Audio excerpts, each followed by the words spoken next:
Hiraku awakens earlier after dreaming of his demise in his world. He steps outside and greets everyone, mentioning that he never anticipated living such a dreamlike existence. As a spirit, Hiraku confronts the deity that oversees the world. The deity observes that he lived for 39 years, being betrayed by others and subsequently succumbing to a terminal illness. The deity resolves to offer him a second opportunity with a body that will not suffer from sickness, and expresses a desire to apologize, asking him if he has any wishes that could also be fulfilled. Hiraku expresses his desire to try his hand at farming. It receives permission from the agriculture deity to grant Hiraku the power of the supreme farming tool. Hiraku finds himself waking up in a forest and feels joyful to be healthy and to be able to move once more. He decides to embark on his farming journey there, contemplating how to utilize the supreme farming tool. The tool magically appears in his grasp, and Hiraku begins digging, noticing that he feels no fatigue whatsoever. He appreciates the softness of the soil and realizes he can cultivate excellent vegetables there. Hiraku then understands he must prioritize food and water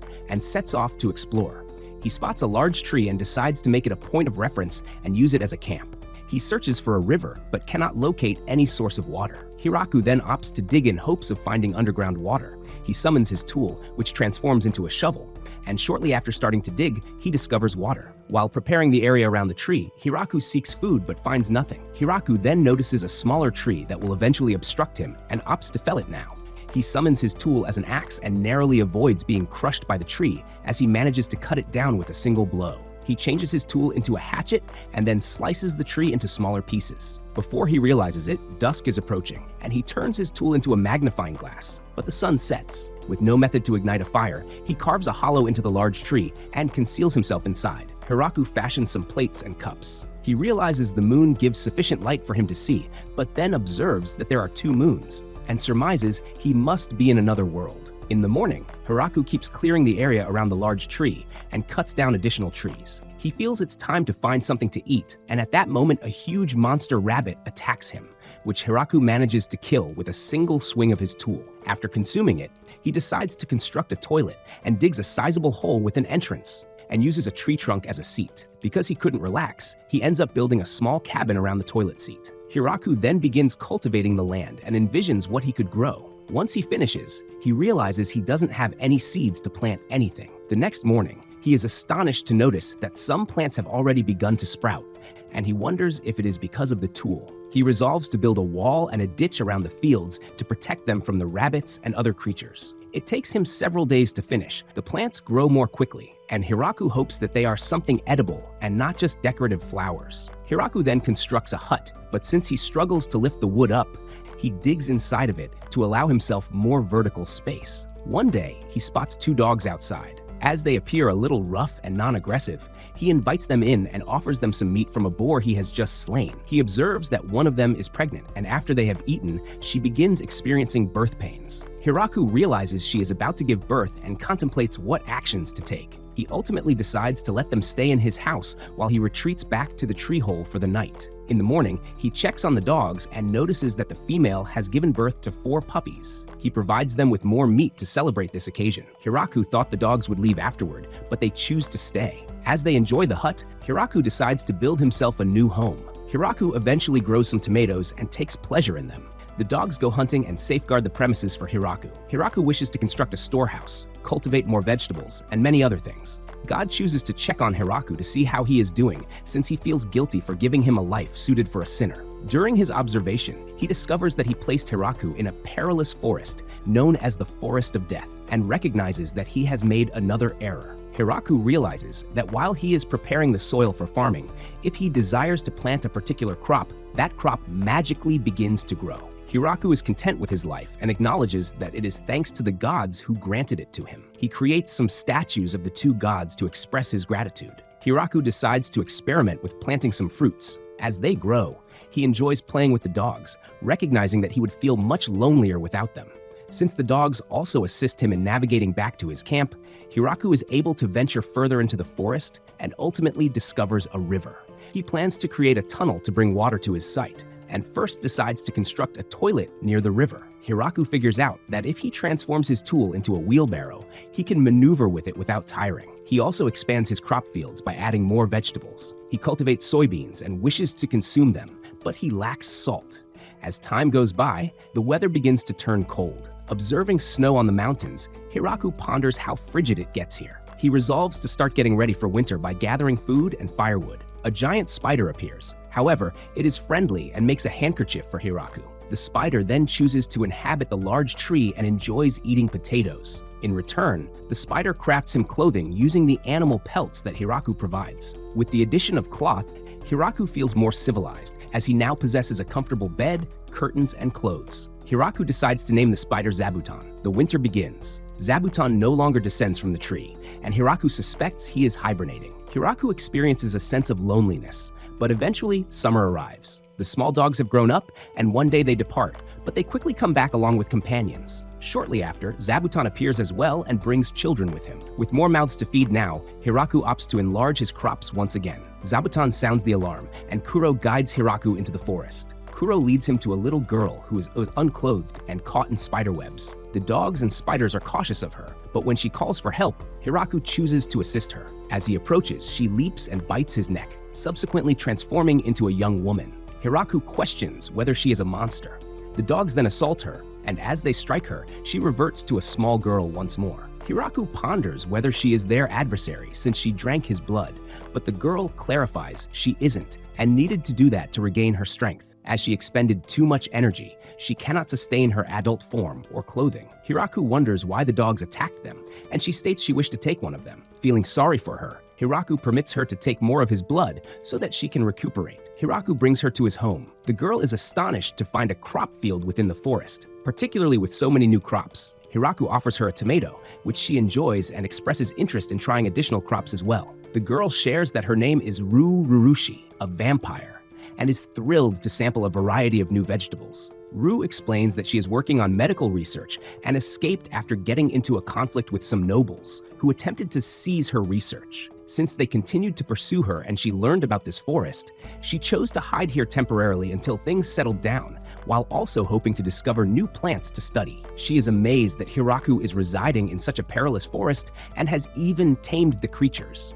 He is also utilizing some unusual magic that enables him to create various tools, which excites her even further. Hiraku understands how exceptional his opportunity is, since this is the first individual he has encountered. Since it might take longer to find someone else, Hiraku chooses to ask Ru to remain and live with him. Ru attempts to clarify that there are people pursuing her and that she is a vampire, but Hiraku remains indifferent. Hiraku articulates that he came here to be alone as he struggles with social interactions, but now he recognizes that he does not wish to be solitary and is uncertain about how much more he can endure. Ru consents, explaining that she does not actually have a place to go, even though she feels shy about his suggestion. The following morning, Ru appears a bit younger. Hiraku is intrigued, and she clarifies that in this state, he will refrain from making physical contact with her, to which Hiraku concurs. Hiraku states his next intention is to cultivate some sweet potatoes. He also mentions that Ru is the first villager he has encountered. Kuro disputes this, prompting Hiraku to amend his statement, saying she is more like the 30th villager. Ru inquires if Hiraku can cultivate some medicinal herbs, and Hiraku agrees to give it a shot. Ru mentions they need to find the appropriate seeds somehow, but Hiraku insists that he does not require seeds. Using magic, Ru assists by placing lights in the toilet and other areas. Hiraku had nearly lost hope in locating salt, but Ru clarifies that one of the soil layers contains mostly salt and is astonished he didn't notice while performing all that digging. Hiraku inspects his fruit garden, but presumes it requires more time for them to mature than the vegetables. Zabuton sounds the alarm, and Hiraku is puzzled about what is happening. He accompanies Ru to investigate, only to discover another girl being ensnared by the spiders and dogs. She apologizes for attacking them and requests Hiraku's assistance. As he frees her, she utilizes magic to heal herself. She then spots Ru and realizes she was concealing herself in the forest and desires to capture her, but the dogs launch an attack on her once more. Hiraku brings the girl and Ru back to his home. Ru clarifies she was in a similar predicament. The dogs are quite merciless, and magic does not really impact them, as they can also evade spells. The girl inquires about who Hiraku is, and, blushing, Ru reveals that he is her husband. The girl then introduces herself as Tia,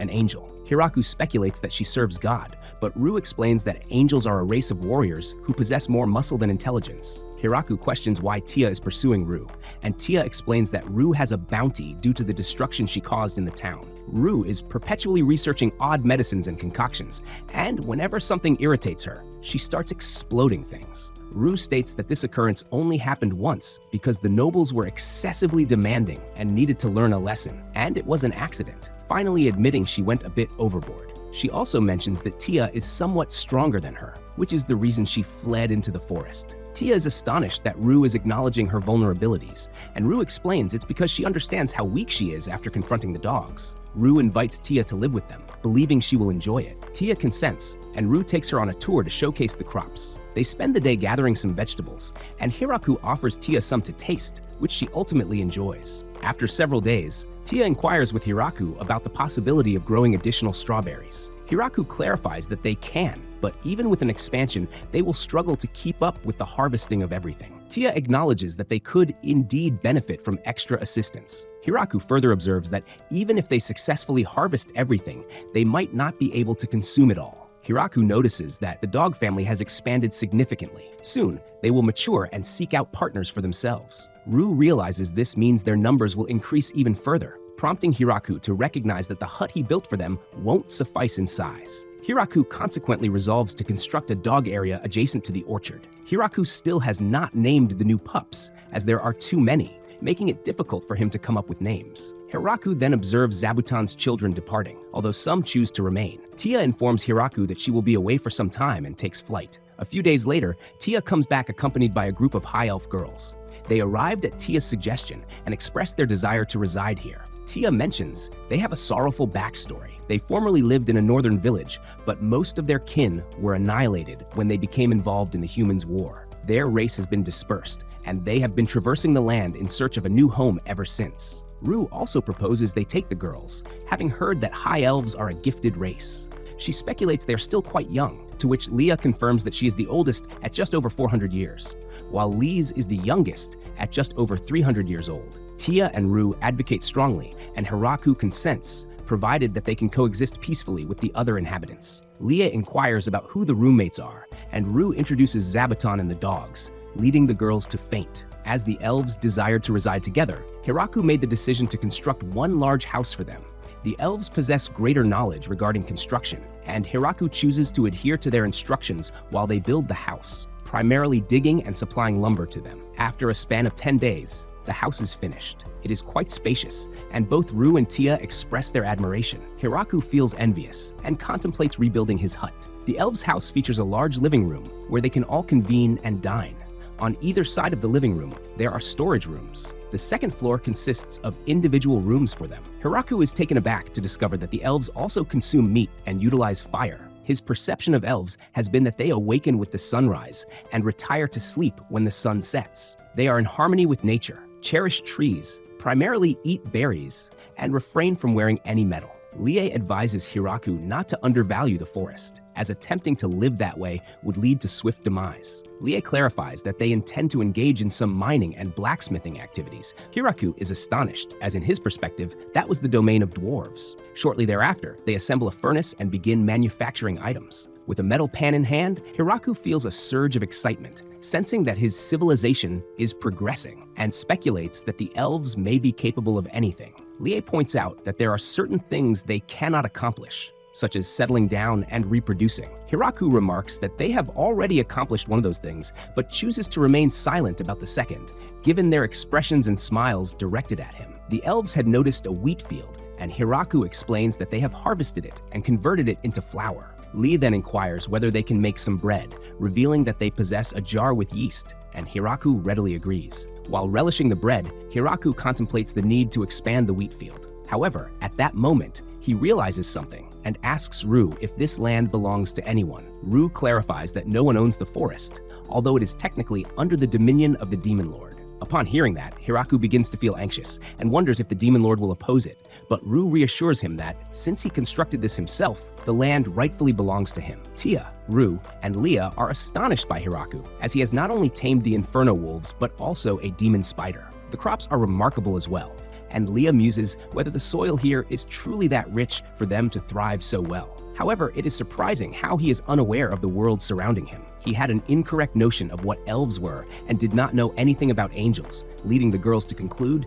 that it is more than just a gap in knowledge. Meanwhile, Hiraku is inside his hut, crafting a wooden cup. He realizes that he hasn't made progress on his waterway for some time and wonders if the girls might assist him. Zabuton demonstrates to Hiraku that it has caught a queen bee. Since it does not intend to consume the bee and the bee poses no threat, Hiraku resolves to construct a small home for the bee to create a nest with the hope that he can collect some honey. Tia, who is passing by, is curious about what Hiraku is doing but feels apprehensive about the hive and apologizes for interrupting him. Following that, Hiraku digs a sizable hole, planning to use it as a reservoir, and explains to Leah that he intends to draw water from the river. Leah queries how much progress he has made on his waterway, but upon learning that he has just begun, she suggests they should first decide what material to use for its construction. Hiraku envisions using stone, but Leah clarifies that it will be difficult to obtain. Hiraku then considers wood, but Leah points out that because of the length, they will have to join many pieces, leading to excess leakage. Hiraku eventually opts to use dirt and, utilizing the almighty tool, he compresses it, transforming it into something solid and sturdy like concrete. Hiraku allows the elves to manage the foundation of the waterway, while he concentrates on sealing the seams and reinforcing the foundation. Hiraku also succeeds in catching some fish. Tia and Ru identify the fish as quite ferocious ones from the Forest of Death and question whether it is safe to consume them. They make Hiraku try them first and will only eat afterward, but ultimately find them delicious. Hiraku captures additional fish and preserves them with salt. Hiraku is astonished that he has been able to grow some rice, but now that he has easy access to water, Hiraku decides to create a rice paddy. After he excavates the area and floods it, the girls speculate whether he means to create a lake and grow fish in it. Hiraku refutes this and asks them to assist him in planting some rice. The rice fields flourish rapidly, and Hiraku teaches the girls how to harvest them. After drying the rice, he utilizes the almighty tool to craft an ancient thresher and then a sieve to remove the leaves and plant debris. He then employs a mortar to separate the husk from the rice and a pestle to polish the rice. The girls observe that it is quite a bit of work and wonder if they can finally eat, but Hiraku explains they must first cook it and shows them how to do so. Ultimately, Hiraku shapes the rice into rice balls. The girls enjoy the rice balls so much that they consume all of them, leaving only a single grain of rice for Hiraku. The girls can clean themselves with magic, but since Hiraku cannot do so, he opts to construct a bath. The girls mention they can wash in the river, but Hiraku clarifies the advantages of having a bath and that they can bathe in winter as well without freezing. The girls assist him, and the progress on the bath is going smoothly. However, Hiraku then realizes and ponders if it is acceptable to discharge the wastewater back into the river. Tia proposes that they utilize slimes since they will consume the waste products and purify the water. Tia brings some slimes, and Hiraku builds a purification pool for them. Tia points out they can also place them into the toilets, but Hiraku is uncertain if he wants to do his business over a slime's head. Hiraku discovers some mushrooms growing on his wood logs, and not knowing which ones are poisonous and which are safe, he wonders if he can cultivate some mushrooms himself and uses the mighty tool to strike the wood, hoping for shiitake, shimeji, and other mushrooms. In the evening, Hiraku teaches the girls how to use the bath. He explains that once they undress, they should clean themselves in the washing area. Leah interrupts him and says it would be simpler if he demonstrates. Hiraku consents and shows them the process. As he enters the bath, he feels overwhelming joy. The girls then do not hesitate and begin following the steps to join him. Hiraku mentions he will leave to let them enjoy it and will use it afterward, but the girls say they can bathe together, as that way they won't have to heat up water again. Surrounded by the girls, Hiraku feels he cannot relax. The following day, Hiraku notices that he has grown some mushrooms. He then hears the dogs and sees that they have discovered 5 new elves and brought them in. As the girls introduce themselves, Hiraku realizes they all start with La, indicating they must be related. Leah explains that she recognizes them and that they used to live in the same village, but they last saw each other 200 years ago. Hiraku agrees that they can live there as well, and Leah expresses her desire to start building them a house. She also mentions that they can seize the opportunity to make some improvements to Hiraku's house. Kuro observes that the number of females in Hiraku's group has risen. Kuro shares that he had lived in solitude in the forest and was never bested in combat by another male. He had planned to live as he wished, but one day he encountered a female who ultimately overpowered him. From that moment, the two began to travel together. The female eventually became pregnant, and Kuro was content with the prospect of having a family. But they encountered a grappler bear, the ruler of this forest. The bear defeated them, but chose not to eat them. Injured, the two were unable to hunt for sustenance. They became so weakened that their usual prey evaded them, and ultimately they arrived at the heart of the forest, a place even the grappler bear steers clear of. There, they discovered a solitary human male. Typically, humans conceal themselves in the forest and refrain from lingering in one location for an extended period. Kuro pondered how such a frail human could survive independently, but then he sensed the boundless power emanating from the extraordinary tool. Kuro believed this marked their end and accepted it. However, Hiraku generously shared his food and tended to their needs. Kuro and his wife then resolved that Hiraku would be their master. Kuro's sole worry is that Hiraku does not seem to grasp that Kuro is a fearsome creature known as the Inferno Wolf. Kuro is confident everything will be all right and is grateful for having met Hiraku. Hiraku's new home is finally completed. The girls then take him on a tour of the house and his bedroom. Hiraku notices a room with a bolt lock and is curious about its contents, but upon opening it and spotting a bed for two, he quickly closes the door and pretends he didn't see it. The following day, Hiraku chooses to prepare a dish he hasn't tried making before: curry. Hiraku brings the girl to an area of his crops where they observe many unfamiliar plants, and he explains that some of them are varieties that won't thrive in regions with snowfall, but due to the miraculous tool, he can cultivate them here. He goes on to gather spices for the curry, starting with some cumin. Next, he collects some turmeric and explains that this ingredient provides the curry its color. Afterward, he gathers coriander and mentions they need to grind the seeds into powder. He also picks some cilantro leaves, whose scent repels the dogs. The girls notice and suggest it might be useful to research the plant. Hiraku then continues to collect black pepper and cayenne peppers. Having collected all the spices, Hiraku moves on to the next step, but sees that only Leah is present, who tells him that Ru and Tia are preoccupied with some research on creating a powerful protection talisman. Hiraku then begins cooking, heating the rapeseed oil they extracted and adding the rabbit meat. While that cooks, he grinds all the spices into powder, excluding the cumin. When the meat develops some color, he removes it to prevent overcooking and cooks the cumin with the leftover bits and juices from the meat. Following that, he adds diced onions, ginger, and garlic. Next, he incorporates tomatoes and continues sautéing everything. When it turns into a paste, he adds the spices and some salt. After cooking it for a short while, he then introduces the meat and boiled soybeans along with some water. As he allows it to cook, Hiraku feels he has forgotten something and then remembers it's naan. Hiraku clarifies that the recipe is the same as making regular bread until the point they allow it to rise, where they will roll the dough with a rolling pin. The girls return just as Hiraku finishes cooking, and they all sit down to eat. He explains how to enjoy the naan with the curry, and the girls end up savoring it and decide to have a second serving. Observing them, Hiraku hopes they will leave some for him as well. Ru and Tia offer some curry to the dogs, but upon catching a whiff, the dogs flee. With winter approaching, Hiraku gets ready and collects firewood. He understands that Zabuton will hibernate and asks him ahead of time to prepare some additional blankets. Hiraku has Ru and Tia cure some meat by smoking and drying it, particularly since the dogs won't be able to hunt much during winter. Hiraku is devising a method to preserve vegetables and constructs a two-tiered box. He intends to place the vegetables on the upper tier and cover them with a blanket and snow, while any snow that collects will gather on the lower tier to keep the vegetables dry. Observing the girls using magic, Hiraku wished he could also use it, but he's glad they are around since they've helped him considerably, as he can only manage gardening and cooking. Ru states that he is the remarkable one because no one has ever lived that long in this forest. When winter arrives, they spend more time indoors,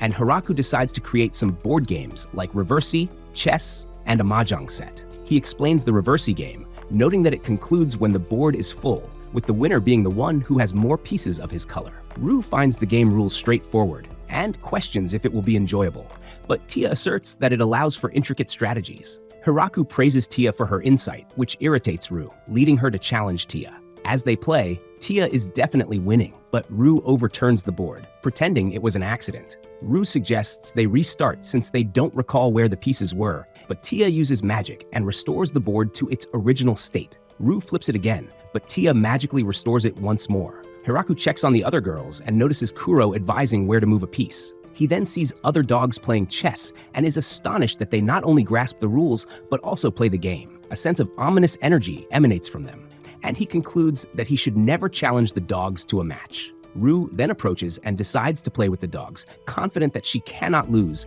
but ultimately loses and refrains from flipping the table due to her fear of Kuro. Hiraku then engages in a mahjong game with Kuro, Tia, and Leah. convinced that Kuro shouldn't have learned the rules so quickly. Nevertheless, he loses significantly, finishing in last place, while Kuro emerges victorious. Feeling disheartened, Hiraku opts to create a mini bowling game. When Rue questions why they need to knock down the pins, he chooses to name them after some villains. As they engage in games each day, winter passes swiftly, and spring arrives. One morning, Zabuton notifies them. Hiraku then observes that something large is approaching from the sky. He conjectures it is a dragon, but Tia informs him it is a wyvern. The wyvern assaults Hiraku's group, unleashing fire, but Rue and Tia employ magic for their defense. The fire spreads into the fields, yet the elves swiftly extinguish it. Hiraku contemplates his options and how to stop the wyvern. He calls forth the extraordinary tool which, to his astonishment, transforms into a spear. He launches it at the wyvern, which forms a 3-layer barrier, but the spear penetrates it and damages its wing. He then throws it again, driving it through its chest and killing it.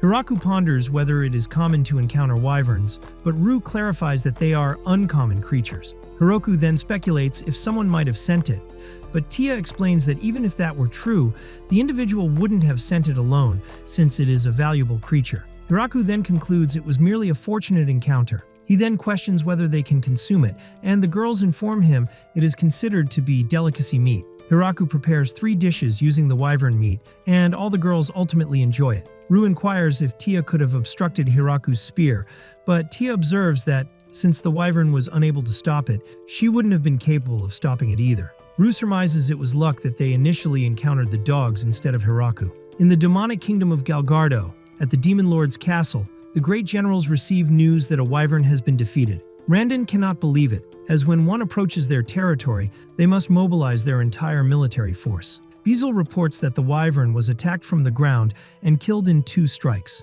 Randon worries they will be unable to combat someone that formidable. Beazle asserts that they are the 4 generals and must address the situation before fear spreads. Randon then resolves they should resign, but Beazle tries to dissuade him. In Gatekeeper Dragons, Drime's lair, Doraim, a blue dragon, asks Gucci if he witnessed the battle, and Gucci affirms this. Doraim wonders about the outcome if he received the spear attack, and Gucci surmises it will probably go cleanly through him. Doraim contemplates what to do, and Gucci points out that it would be unwise to attack. Hiraku savored the wyvern meat, but sensed that something was lacking and chose to finally make some alcohol. He speculated that wine might be present in this world and opted to create it from grapes. The girls were thrilled and they quickly gathered the grapes.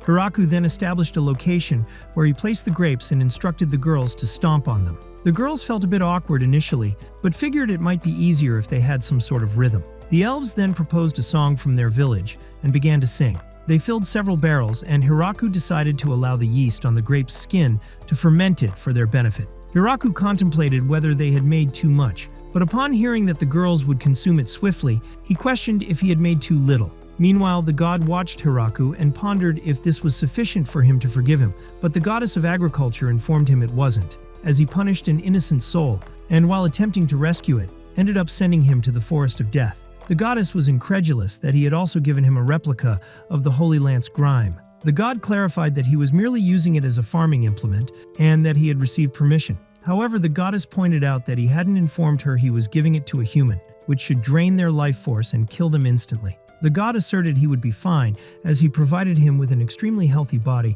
and he must have a rapid recovery. The goddess remarked that he was simply being reckless. She was additionally furious that the god statues Hiraku created depicted her as an old man. The god tried to argue it wasn't his fault, but she refused to listen and sentenced him to sit for 300 years. Zabuton signaled to Hiraku, and he noticed that the dogs and spiders had captured another girl. Rue identified her as her younger sister Flora. As they escorted her to the village, Flora explained that she heard the angel was pursuing her, and she followed her into the forest. Hiraku suggested that she stay there for a while so that she could recuperate. Flora agreed, but found it odd that Hiraku was Rue's husband. Rue clarified that he is the master of the Inferno Wolves and also managed to take down a wyvern. Upon hearing this, Flora quickly apologized. Hiraku realized that Kuro wasn't a dog but a wolf and pondered about the Inferno aspect. Kuro then breathed fire, and Hiraku was astonished. Rue and Tia were surprised he hadn't known this, as they were well-known beasts and had lived quite a long time with him. Hiraku prepares some meals for Flora, who ultimately enjoys them. He expresses his desire to create some miso and soy sauce, and since Flora is unfamiliar with them, he clarifies that they are produced from fermented soybeans. As Flora questions the meaning of fermented, he describes the processes of making cheese and wine. After hearing about the microorganisms involved, Flora is thrilled about a new topic she can research. After a few days, Flora departs, but a month later she returns to stay there and has also brought her maids along. Anne speaks on behalf of all the maids and informs Hiraku that he can utilize them as he wishes. Hiraku notices that Flora has also brought 2 cows and becomes enthusiastic about the possibility of making butter and cheese now. Tia realizes that the vampires, elves, wolves, and spiders have all become large groups, whereas she is on her own. She tells Hiraku that she will take a short leave and then flies away. Tia soon returns, accompanied by her underlings. 3 angels named Gran Maria, Kudel, and Corone, as well as some lizard men represented by Daga and a chicken. With the arrival of the maids, who belong to a race of ogres, all of the chores begin to be completed much more quickly. Hiraku observes that they don't prepare any complicated recipes and decides to share all the cooking techniques he knows with them. This piques the interest of the ogres, who then start to cook. Tia instructs the 3 angels she brought to patrol the forest. Hiraku wonders why they showed up in armor, but soon realizes that Tia intended for them to serve as security following the wyvern's appearance. The lizard men are responsible for all the outdoor labor that requires strength, and thanks to their efforts, the construction work is proceeding faster than it had before. Hiraku makes Daga wear a scarf on his arm, as he is unable to distinguish them. Hiraku notices that their numbers have grown significantly. Leia then arrives and informs him that she has brought all the elves she discovered in the forest. Hiraku notices yet another large group of elves, but realizes that they are all female. He ponders the absence of the male elves, and Leia explains that the males didn't survive. Nevertheless, they plan to have many in the future. Hiraku feels happy for them, but decides not to inquire about their plans for that. A few days later, Hiraku calls all the representatives together to discuss the naming of the village. Rue proposes that they name it after Hiraku, but Hiraku is not fond of that idea. Anne suggests they name it after the forest, but upon learning that the forest is called the Forest of Death, Hiraku thinks that's a frightening name. Zabuton then points towards the door, and when Hiraku opens it, he sees the great tree and decides to name it the Great Tree Village. That evening, he announces the name of the village to everyone, and explains that they will hold a party to celebrate. Everyone begins calling Hiraku their mayor. Hiraku states that they need to make that decision together later on, but the girls tell him that everyone is already calling him that. The village then celebrates by enjoying the first batch of wine they made. Hiraku becomes the mayor of the Great Tree Village. However, his daily responsibilities remain unchanged. One day, a messenger from the demonic kingdom appears. Beezle asks to meet with the person in charge of the village, and Hiraku steps forward. Beezle presents a gift to Hiraku and clarifies that the Demon Lord wishes to discuss the situation of the settlement. Hiraku remembers that the land was previously under the protection of the Demon Lord and speculates whether they will require him to pay taxes or decide to expel him. Hiraku informs Beezle that if the Demon Lord permits them to remain, they will offer part of their harvest as tax and proposes 10%. Hiraku ponders if that amount is too low, but Beezle is willing to accept. Hiraku then clarifies that they can collect the tax each year before winter begins. As Beezle consents, both parties sign a contract. Hiraku's village will pay 10% of what they cultivate in their fields.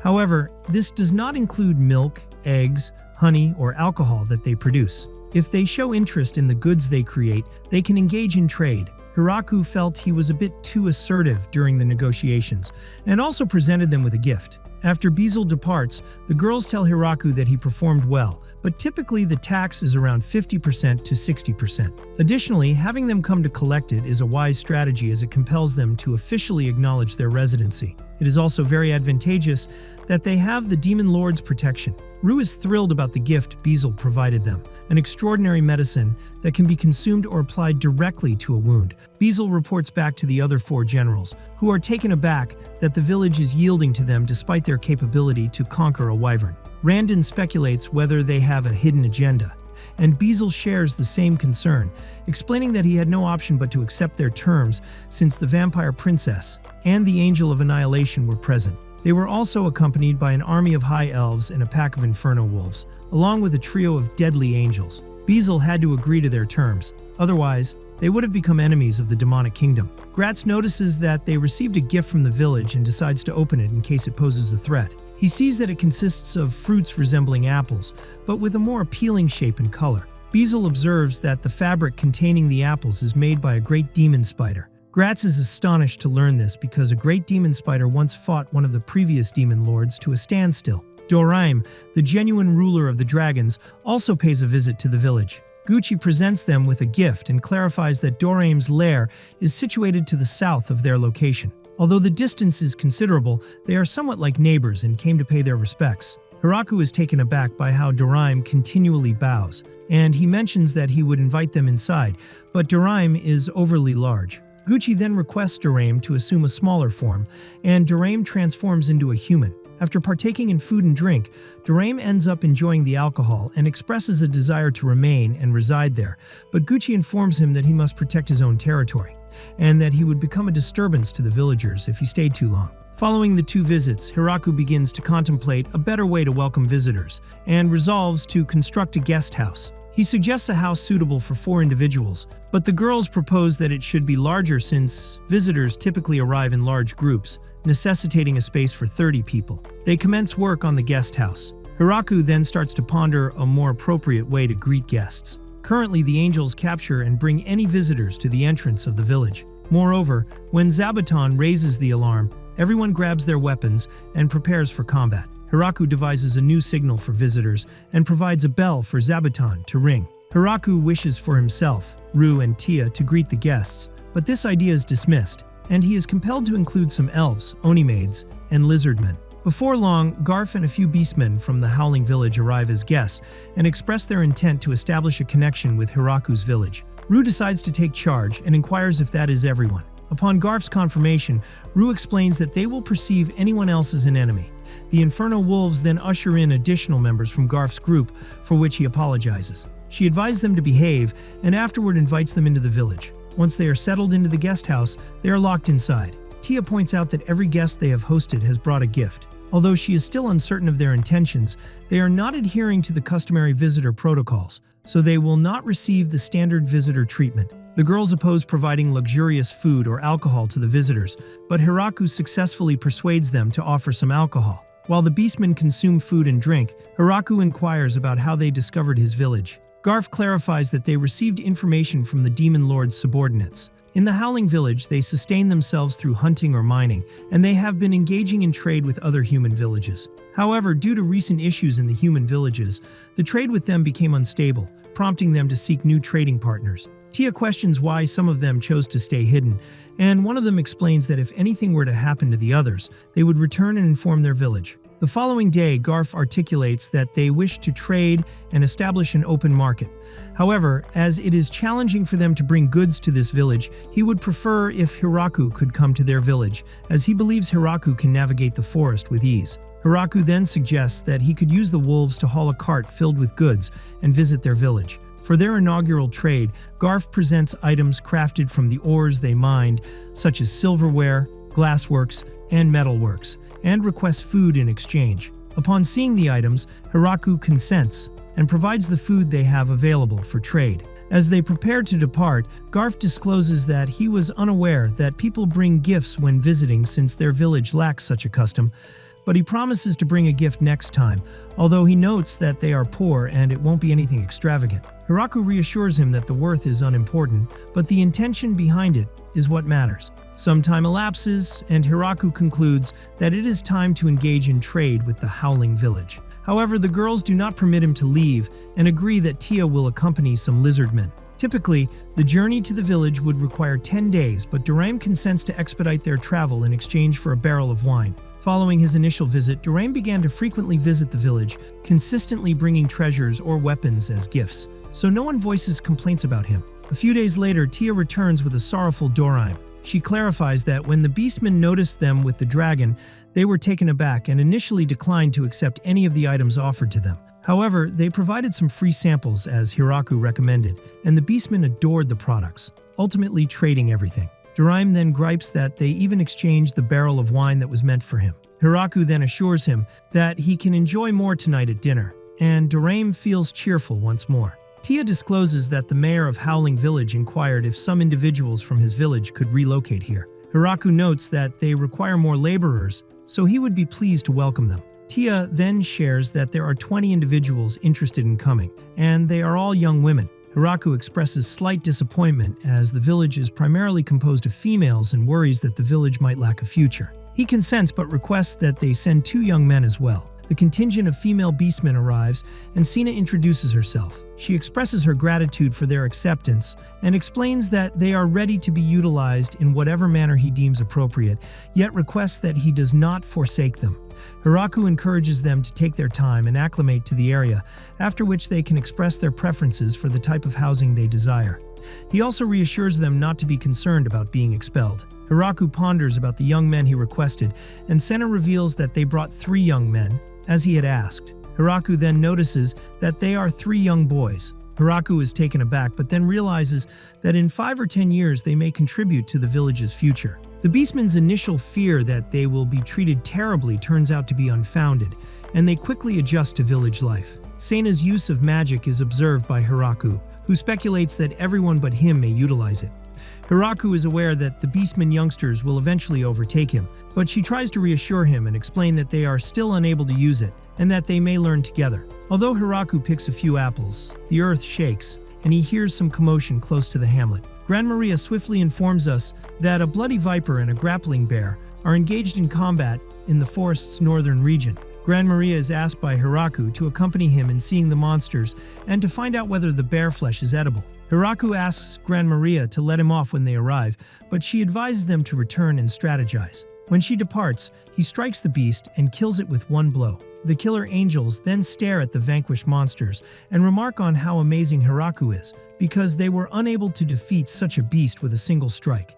Hiraku then chooses to prepare the bear with wine and creates a wine-braised grappler bear meal, but discovers that it has a really gamey flavor. He admits that using their valuable wine to prepare food is acceptable, which surprises the girls. Because the viper tastes like fried chicken, he fries it and actually enjoys it more. Hiraku wants to test something because the viper tastes like chicken. He approaches Flora and inquires about an antibacterial substance.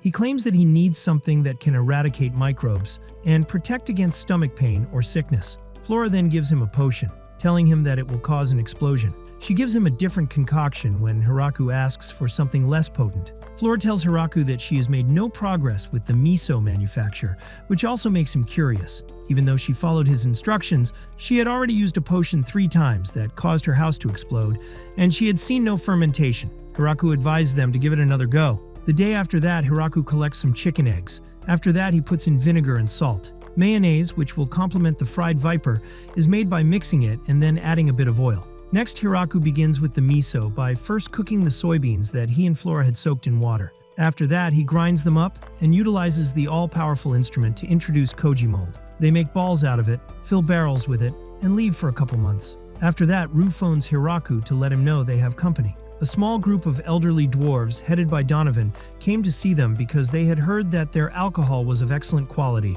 and they wanted them to share some with them. The women say that it is not available for free. According to Donovan, they have technology but no money. Because they have spent their entire lives learning about alcohol manufacture, they are able to assist them in converting their excellent crops into high-quality alcohol. Upon hearing that, the girls immediately concur. The dwarves then produce corn whiskey using distillation. In the end, Donovan and his men stayed in the village and became the village's brewers. The village later throws a warm party for the dwarves and beastmen. Realizing that at last some men joined, Hiraku inquires to Donovan if any lady there has captured his attention. Donovan then says that the girls are too young for him and that he isn't interested in them if they can't grow a beard. Hiraku spots a dragon coming towards him one day. He gets ready for a battle since it doesn't seem calm. Then Doraime arrives and puts an end to the dragon. A third, even more terrifying dragon emerges as the 2 dragons are locked in a battle of wills. The dragon, however, manages to escape Hiraku's spear at the last second. Gucci then intervenes, telling Hiraku that they are not adversaries and are not engaged in combat. When the dragons touch down and change into human shapes, Gucci tells us that the other 2 are Doraime's wife, Grafaloon, and daughter, Lastus Moon. Since Doraime regularly sneaks out to visit the town, his wife and daughter suspected that he might be having an affair, especially since he always steals something from the treasury and comes back in the morning. Hiraku had constructed a home for Doraime there so that he wouldn't have to walk home intoxicated, but he now believes it was a mistake. The women suspect that Doraime is concealing something, even if he attempts to convince them that everything is at the top level of politics. The women agree with Doraime's statement that he lacks the guts to have an affair. Doraemon makes his family apologize for what happened earlier. Grafaloon then apologizes for the notion of killing the man who threatened his daughter with a spear, and Lastus Moon then begs for forgiveness for nearly setting the hamlet ablaze. Things are sorted out, and Hiraku exits happily. After that, Doraemon inquires as to whether his wife and daughter comprehend his actions, to which Grafaloon responds by saying that despite their small number, they have the ability to confront them, which is something she never anticipated seeing. Grafaloon was unable to repel the assault and had to dodge it, according to Lastus Moon. That was mostly because of the spider who saved her, Grafaloon says, adding that the two are old pals. She wouldn't have survived if he hadn't rescued her. After that, Lastus Moon is instructed by Grafaloon to reside in this community and see to it that this authority is never used against them. Lastus Moon lives there, and Hiraku agrees with him. She soon begins assisting them with their labor, but as she is a dragon and is too powerful, she would frequently destroy anything he touches. Since Doraemon asked him to give her some employment, Hiraku is unsure of what to do with her. After that, he sees that the wolves are frightened, and Tia adds that the chickens and cows are too. The dragons, she says, are not just powerful, they also possess knowledge and wisdom. After that, Hiraku has an epiphany and dispatches Lastus Moon to manage the diplomatic connections with Beezle, who is taken aback by the sight of a dragon. Beezle hardly tells her that he wants more fruits like the ones they got last time, and she wonders what he wants. According to Lastus Moon, they have strawberries but few oranges. Beezle is terrified and chooses to grab 10 boxes. She also recommends a few apples, pears, persimmons, and watermelons, which Beezle also accepts. According to Beezle, they now have a dragon. Despite the danger, they opt to deploy a spy. Florem, Beezle's daughter, receives a phone call from him, where he tells her that he wants her to look into the village's military strength. Lastus Moon greets Florem in the village and shows her around. But as Lastus Moon is giving her a tour, he learns that they saw a messenger from Howling Village, and she makes the decision to explore Florem on her own. Florem then travels around to observe all of the races. She would normally expect Lastus Moon to be in charge of them all, but she learned that someone else is in charge of everyone above her. Eventually, she sees Hiraku, but she disregards him since he is merely a person. She tells Lastus Moon that Hiraku is the mayor when they meet again. Lastus Moon argues that he is powerful enough to defeat her mother, even if Florem finds it hard to believe that a person is in charge of them all. Florem, Beezle's daughter, will be staying for some time, Hiraku learned. He notices that she gets along well with Lastus Moon, but Florem begins to behave very formally and awkwardly as soon as he arrives. The slimes in Taiju Village had begun to reproduce, and they currently come in a variety of hues. It wasn't really noticed until a purple slime consumed a barrel of booze, which made the girls furious. Despite the trial and guilty verdict, Frau Rem maintains that it is a slime and will not think about its behavior regardless of the punishment imposed. Since it's only one slime, the ladies understand it and choose to ignore it. Eventually, during meals and drinks, the red slime began to join them with everyone else. The autumn arrives. Hiraku and the others are eating hot pot, and Hiraku adds that it would taste even better if they had some fish. The girls then ask him what he means by seafood, and Hiraku lists items like cod, crabs, monkfish, and kombu seaweed. Flora is advised by Rue to begin studying those topics. Tia is shocked by the fact that crabs are so tough to eat. From this village, Frau Rem tells them that they can travel south to get to a harbor town known as Shashato, which is located inside the demonic kingdom. Frau Rem makes the decision to accompany Lastus Moon on her flight to it because she is familiar with a shopkeeper there. 3 days later, Frau Rem and Lastus Moon come back with Michael Garaun, a merchant from the town of Shashato. He tells Hiraku about the fish he brought, informs him that their fishermen typically discard the kombu he asked for, but that he instructed his men to gather some. Michael outlines 3 objectives for his trip: to give Hiraku a warm welcome and express gratitude for asking to conduct business with them, to propose additional avenues for them to trade commodities and conduct business, and third, to become the village's official government supplier. According to the girls, he intends to be the sole intermediary for all trade between the hamlet and the outside world. They continue the discussion about the proposition after he presents them with a list of the items that his firm deals in. Michael wants them to talk about the alcohol next time before they leave in the evening, but Lastus Moon shouts at him that he is not allowed to have it. Michael, frightened, then retreats from the conversation and exits. He returns to Shashato via Lastus Moon. Even the thought of the community makes Michael afraid as he turns to glance back at it. One of Michael's men informs him 3 days prior that a visitor wants to chat with him. Michael is surprised as to why they don't take care of it, because he is very busy. But the guy replies that they specifically asked for him by name and brought things from their farm, and he doesn't know what to do. Michael suggests they refer them to somewhere else, since it's not their policy to bring items. But at that point, his intuition tells him not to disregard this, and he chooses to meet them. Michael is astonished to meet Frau Rem from the Chrome family during their encounter, and he is relieved that he didn't turn her away since he would have perhaps lost his cool. Hearing that she is Lastismun, he is taken aback that she is such a crazy dragon and wonders who the other woman is. The girls then present him with the products and explain that they want him to purchase them, but in return they only ask that he locate a few items for them. He notices apples while inspecting the items and understands that the fruit has made its way into the demonic kingdom and is now the topic of conversation. He may sell each of them for a few silver coins. The other fruits are then visible to him, and he is shocked by the quantity they have brought him. He says he will find them what they want, even though he thought it was really dangerous, since he understands he will be earning a lot of money, which makes him very happy because it outweighs the risk. He orders his guy to get him the best items on the market and expresses a desire to accompany the girls on their return. The girls then state that they are traveling to the Forest of Death's Taiju settlement. Michael begins to feel uneasy upon hearing this. Everyone in Taiju village frightens him, with the exception of Hiraku. He believes he will be wealthy after the transaction, but he is unsure if his physical condition will be able to handle it. Later, Hiraku prepares seafood hot pot, which everyone enjoys. An additional dragon is spotted in the community. Hiraku wonders if it has anything to do with Doraime, but the dragon makes fun of Hiraku and assaults him. Then, Hiraku turns serious and throws his spear at the dragon, making it seem as if he missed. However, he then throws another and brings the dragon down. The dragon transforms into a young woman and declares her surrender. Then Doraime shows up and tells everyone that he is Hakuren, his older sister. Hakuren says it's his fault since he offered Lastismun as a bride and wants to marry her to the mayor at some point. Doraime claims he might have made the statement while intoxicated, but he tries to dispute it. Hakuren visited the mayor to see what kind of person he is, and she also heard that he is rather powerful, so she came to see for herself. Doraime asserts that she is primarily motivated by rage, not by anything else. Then Lastismun is verified as being 900 years younger than Hakuren, but she will still get married before her. It doesn't bother Hiraku that she comes and puts him through his paces, but because she made a mess, he makes her clean it. Hakuren wants them to play mahjong after dinner, but he wants them to wager on anything. Doraime ponders what Hiraku may wager, but Hiraku counters that he has nothing to wager and can only consider a punishment, such strip mahjong.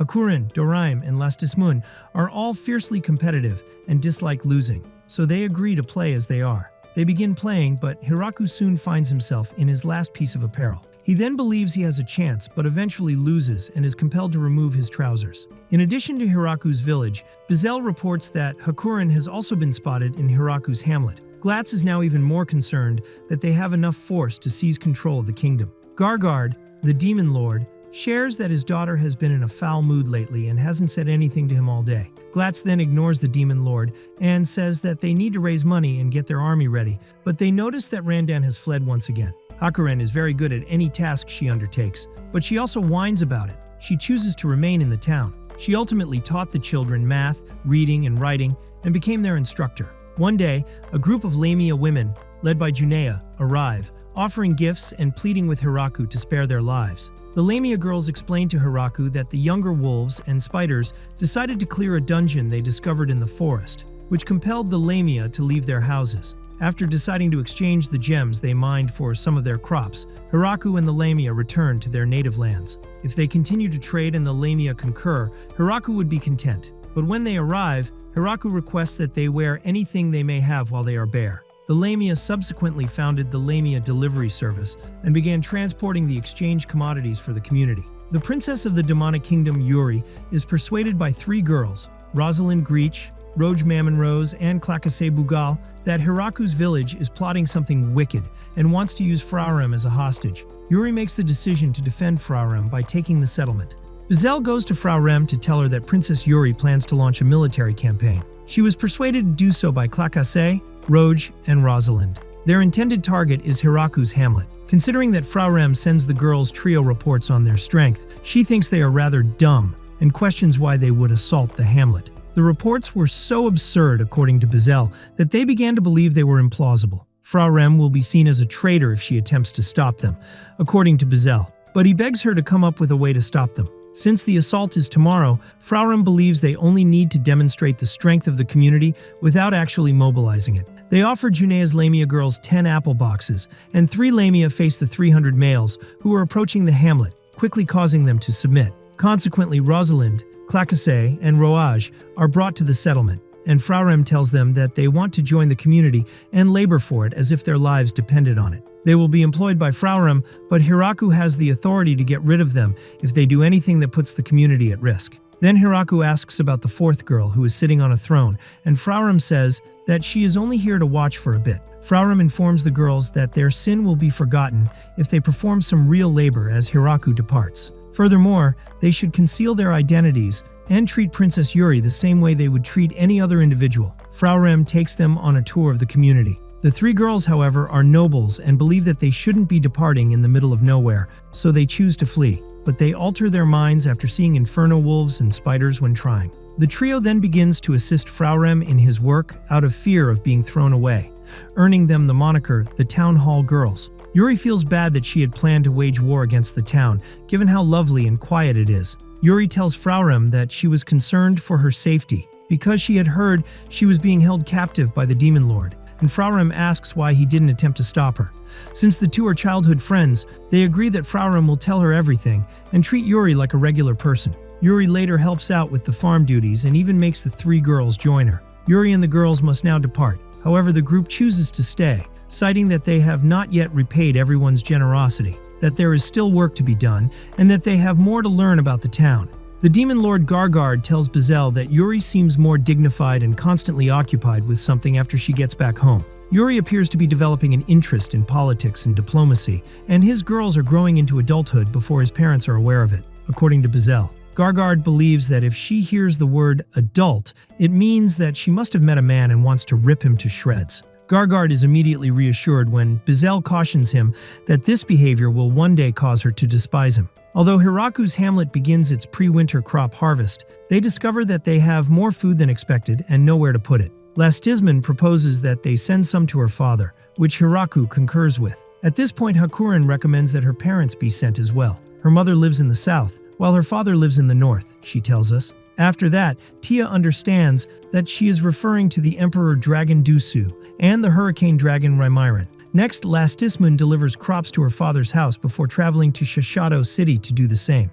The monster that was assaulting the commercial ships was asked to be killed by Michael Garoun, and Lastisman was happy to oblige and triumph over the beast. In the meanwhile, Hakurin traveled north and met some individuals who expressed interest in relocating to the settlement on her way back. Ya is their head. Ya tells Hiraku that they are mountain elves, even if he thinks they are dark elves. Ya tells us that they used to reside in the highlands, but recently they have been having trouble finding food. Hiraku is unsure of what to do next, learning that Ya is aware of the fact that she caused problems and that they are unable to assist strangers and will depart. But Hiraku clarifies that he didn't mean that and had been thinking about where to put them to bed until they constructed a home for them. Ya is overjoyed to see them in the village, telling them that they are great hunters who will provide for themselves. The monsters are too powerful for them, even though they try to capture something. Hiraku advises her to not be concerned about it. Ya then notices he is doing something, and Hiraku tells him that he is attempting to create some pottery, but he is unsuccessful and says that he really needs clay. Ya then offers to locate it for him, pointing out that she is familiar with the planet, its contents, and the creatures, and that she will have no trouble fleeing them. Hiraku is delighted when Ya is able to locate clay and produce some pottery. Hiraku is informed later that they have discovered another dungeon, and at the girls' request, they dispatch a survey crew to check it out. In the meantime, Hiraku eventually completes the male bath and makes use of it. Frau Rem catches the three girls outside and compels them to speak the truth. They say they wanted to use the opportunity to get closer to Hiraku by mashing his back for him. The three of them are the lowest-ranking members, according to Frau Rem, and they cannot just rise through the ranks. The survey team soon returns and recommends sending an extermination team there after confirming the presence of a blood viper within. The elves maintain that they must possess that flesh since it is essential to the survival of their tribe. The blood viper meat is very valuable, according to Ya. It is said to bless you with children, and consuming it floods your body with energy, while also enhancing the connection between husband and wife. After understanding the reasoning behind their desire, Hiraku makes an effort to reassure the girls and encourages them to have a conversation about it with the entire village. The winter arrives. Because she isn't feeling well, Hiraku pays Ru a visit. When describing her symptoms, Sina asks herself whether she's been yearning for acidic meals lately. Ru says that even if she doesn't have an appetite, she can still consume tomatoes and fruits. Someone in Sina's community then uttered the same thing. she said. Sena then tells Hiraku that they congratulated the individual on the birth of their child, prompting him to wonder what happened to them. Due to her pregnancy, Ru is unable to change, but she is doing well. Hiraku begins to wake up a little later because the maids are determined to get up before him in order to get some rest as well. They are dividing breakfast into 3 groups since the community has grown significantly. As Hiraku eats, Gran Maria, who is in the first group, tells him that 3 killer rabbits attempted to enter the farm but were taken care of by Kuro and the other wolves. They observe that it's beneficial for the rabbits to continue making that effort because they have a consistent food source. According to Hiraku, the angels are always composed and appropriate, but when they are not working, they switch to idle mode and let others cook their meals and do their laundry. Hiraku begins working as soon as he finishes eating. He uses the all-powerful instrument to get rid of any garden pests he sees. People in that area needed some time to adjust to the fact that Hiraku would take a lunch break, which is not the norm there. The elves were initially hesitant about eating in the morning because they weren't sure if they had enough food, and they often weren't even eating breakfast. The beastmen also thought they were being treated well at first, since they would be expelled shortly. But they were not accustomed to eating every day.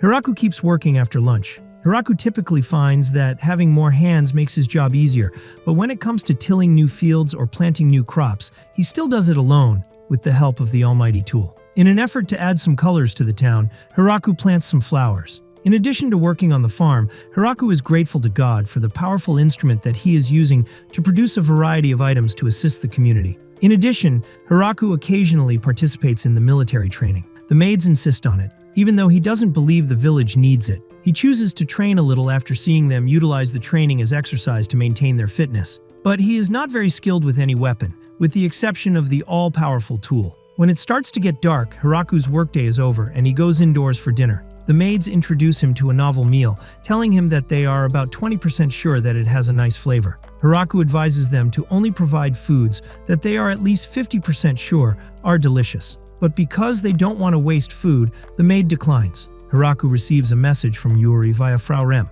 in which she expresses her desire for another dress and some more apples. Frau Rem continues by saying that Yuri loved the garments Zabuton created and is curious as to whether Zabuton can make any more for her. Hiraku usually takes a bath alone after supper and after a little nap, although he was really in the ladies' bath for a while. The elves begin to follow Hiraku after his bath, which usually makes him uneasy. They are still watching him, even in his room, and he fools them into exposing themselves. He then gives God another expression of gratitude for the wonderful life he has been granted before passing out. Making alcohol is often what the dwarves are doing all the time. Although Hiraku believed they would be inebriated all the time, they approach their work with a great deal of seriousness and abstain from alcohol when at work. They also request that he triple the amount of grapes produced, and Hiraku concurs. Hiraku is told by Sena, who comes racing up, that there is a strange man. The guy is bowing to the wooden god sculptures Hiraku created, as Hiraku discovers when he goes to check on him. Hiraku next ponders how he managed to enter without the angels or Zabuton noticing.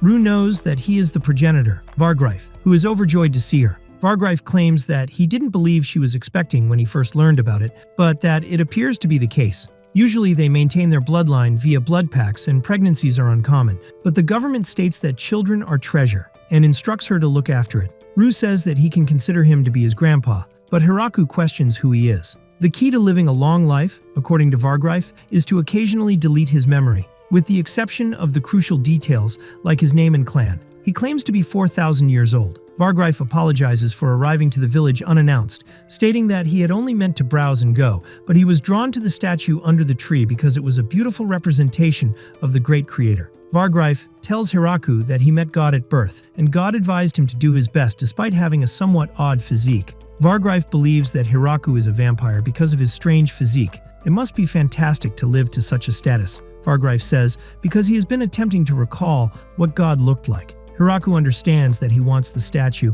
and tells him that he is unable to offer it to him because it belongs to the community, but he will create him a new one. Vargreif enjoys it after turning him into a statue. He wants to know how much it would cost him, but Hiraku would not accept payment for such a thing. Then Vargreif says that he will have to consider what he can do in return for him. Vargreif goes to a major temple after he departs the village. The head priest there greets him warmly, pointing out that 50 years have passed since his previous visit. What is the ideal location to put a statue? Vargreif asks, as he expresses his desire to enshrine one. The priest tells us that it's where the statue of the creator deity, which was created by the renowned artist Turuk, is located. The The priest agrees to Vargreif's request to relocate it in order to make room for the new statue. The priest is taken aback by the sculpture and speculates about the artist's identity in order to pay tribute to him. However, Vargreif believes it would be best if they refrained from doing so, since Hiraku does not appear to be the kind of person who would value such things and would prefer to live in peace. Vargreif instructs the priest to tell the other temples and they all to be respectful of the Taiju village, claiming that they secretly support him. Hiraku receives a stunning piano from Vargreif. Vargreif then says it's a gift to commemorate Ru's pregnancy, even if Hiraku doesn't want to accept it as payment. The piano is moved by Hiraku to the dining room. The women of Three Hall recognize that the piano is exclusive to the great temples and is used for important ceremonies. They choose to treat it as a once-in-a-lifetime chance. They become too terrified to play on it, though, as they are afraid of breaking or destroying it. Then the three of them question Hiraku about whether he might get them a piano so that they may practice on it. Michael Garoun gets Hiraku a practice piano, despite his inability to comprehend why they don't like playing on the one they have now. Many of the girls come to love the piano and attempt to learn how to play it. But because they also play on it at night, Hiraku have difficulty sleeping. Hiraku asks everyone to take a break for lunch, but he keeps working until Ru tells him to stop and join the others. He worries about her being active, but she reassures him that it's okay, and mentions she needs to stay fit. The other girls are very nice and care about Ru, but she tells them she's alright, though her issue is that she can't have alcohol. The three killer angels ask Hiraku to get rid of all the alcohol. He then discovers that the girls have decided to stop drinking for Ru, but not being able to drink is driving them a bit mad. Because of this, the angels think that selling the alcohol might help eliminate the temptation. Hiraku feels they might regret getting rid of the alcohol, since it can't be made quickly again. He proposes that they consider how the taste of alcohol changes as it ages. Donovan and the other dwarfs are confused and wonder if they did something wrong, since no one wants to drink anymore. After Hiraku explains the situation, Donovan feels relieved and says they shouldn't decrease the production. Instead, they should make more. Hiraku agrees, believing that eventually everyone will drink more to catch up on what they missed. Ru's pregnancy is progressing well, and the time for her to give birth is getting close. The whole village begins to give her different gifts. That evening, Ru senses it's time, and later she gives birth during the night. In the morning, Hiraku meets his son, Alfred, and holds him in his arms. A week has gone by, and Hiraku remembers how he used to live by himself and how things have changed since he became a father. He isn't certain if his child is part vampire, because right now, he just seems like a regular human. As he thinks back to everyone who gave gifts, he decides to show his appreciation for their kindness. He gathers the girls to share his idea of starting a new system. He gives them reward medals made of silver coins and tells them they can exchange them for things they want. Tia realizes this is similar to money, and Hiraku agrees, saying he believes the village will eventually need its own currency. Until now, Hiraku has been collecting all items and sharing them with everyone. If someone needed something, they would just ask him, but with more people around, it became too hard for him to manage everything alone. They consider if they could keep trading goods, but Hiraku points out that people might see the value of different items in various ways, which is why he wants to implement currency. Since changing to a currency system all at once could cause confusion, Hiraku plans to start by giving out coins as rewards. He gives each person 3 coins, but since there are many wolves and spiders, he hands out 30 medals to each group. Some people start trading them immediately, while others prefer to hold on to them. Hiraku begins receiving more custom furniture and toy orders, and he feels like he is actually working harder than before. Soon they have a big celebration for the birth of Hiraku's son, where everyone finally gets to drink again. Ru brings a wooden hammer that Donovan had given her earlier, and the dwarf brings a big barrel, claiming it contains a new type of wine they created and that they need the wooden hammer to open it. Donovan is curious about how the wine tastes, but Ru explains that she can't drink it yet since she is breastfeeding, although she enjoys watching the others drink. Donovan then suggests they bottle some wine to enjoy later. Hiraku thinks this is a great idea, and says they can save it until Alfred is old enough to drink and enjoy it together. In the demonic kingdom, Bezel informs them that Hiraku's village has welcomed a baby. They now understand that they cannot conquer the village and are looking for ways to maintain a good relationship with them. Glatz suggests marrying someone from the kingdom to someone from the village, but the demon lord misunderstands and thinks they want to marry Yuri, which he opposes. Tia, Hakuren, and Frarem inform Hiraku that a group of people wants to come here to get away from a conflict. When Hiraku learns there are more than 100 of them, he thinks they will need to create another village to accommodate all those individuals. Ru then suggests that they should go ahead with the plan. The girls are on board with this because it allows more people to settle in and propose naming it the Great Tree Village too. Hiraku mentions it will require a lot of effort, but the girls are eager to do their best. Hiraku agrees. and they begin discussing where to establish the new village. The Great Tree Village is thriving. It's bustling with life. The fields are full and everyone is happy. But there's one tiny problem. They're about to receive over 100 new residents. The village is already getting a bit cramped, and Hiraku, being the responsible mayor he is, realizes they need a plan. He's not just building a garden anymore, he's basically playing a high-stakes game of SimCity. After a quick meeting with his advisors, who are mostly powerful women with various horns and wings, they decide the only solution is to build a brand new village from scratch. And just like that, the project New Village is born. Hiraku scouts out a new location further downstream. He's accompanied by Ria and some of the other high elves, who are basically the architects of this operation. They find a spot with a massive standout tree, not quite as grand as the Great Tree, but it's got character. Now, usually clearing a forest for a new settlement would take months of hard labor. But remember, Hiraku has the almighty farming tool. This thing is the Swiss Army knife of god-tier equipment. He pulls it out and prepares to clear the path. But wait, he doesn't just chop trees, he does it with style. As he starts hacking away, he shouts out various noodle dishes for some reason. Wonton noodles, thwack.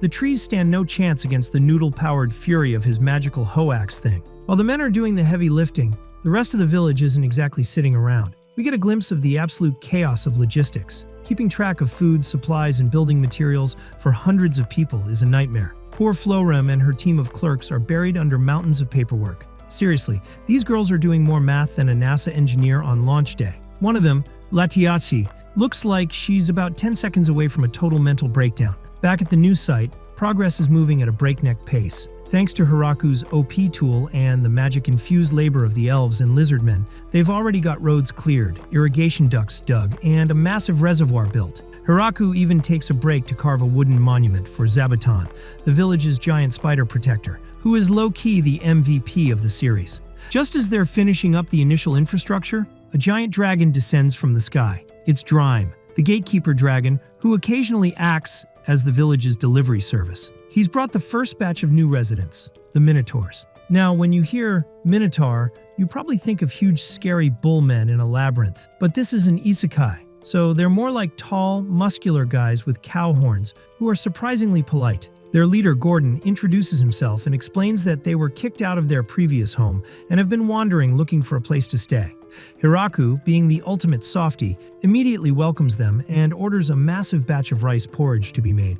But there's a hilarious oversight. Hiraku built the houses to fit humans and elves. When Gordon and his crew try to enter, they realize they're way too tall. It's like trying to fit a professional basketball player into a preschool classroom. The sight of these massive cowmen trying to squeeze through tiny doors is pure comedy gold. Hiraku realizes he's going to need to do some serious renovations. But the dragon delivery service isn't done yet. No sooner have the Minotaurs settled in for their porridge than more people arrive. This time it's a group of centaurs. Leading them is Gruwald, a centaur lady with a serious attitude. She walks in like she owns the place, demanding to speak to the person in charge and looking down on everyone. She's clearly expecting some humble village mayor she can boss around. This leads to one of the best know-your-place moments in the episode. Gruwald is acting all high and mighty until she meets Latiazzi, one of the village clerks who was just crying over paperwork a few minutes ago. Gruwald starts barking orders at her, thinking she's just a random village girl. But Latiazzi calmly drops the mic. She's actually the daughter of Count Droa,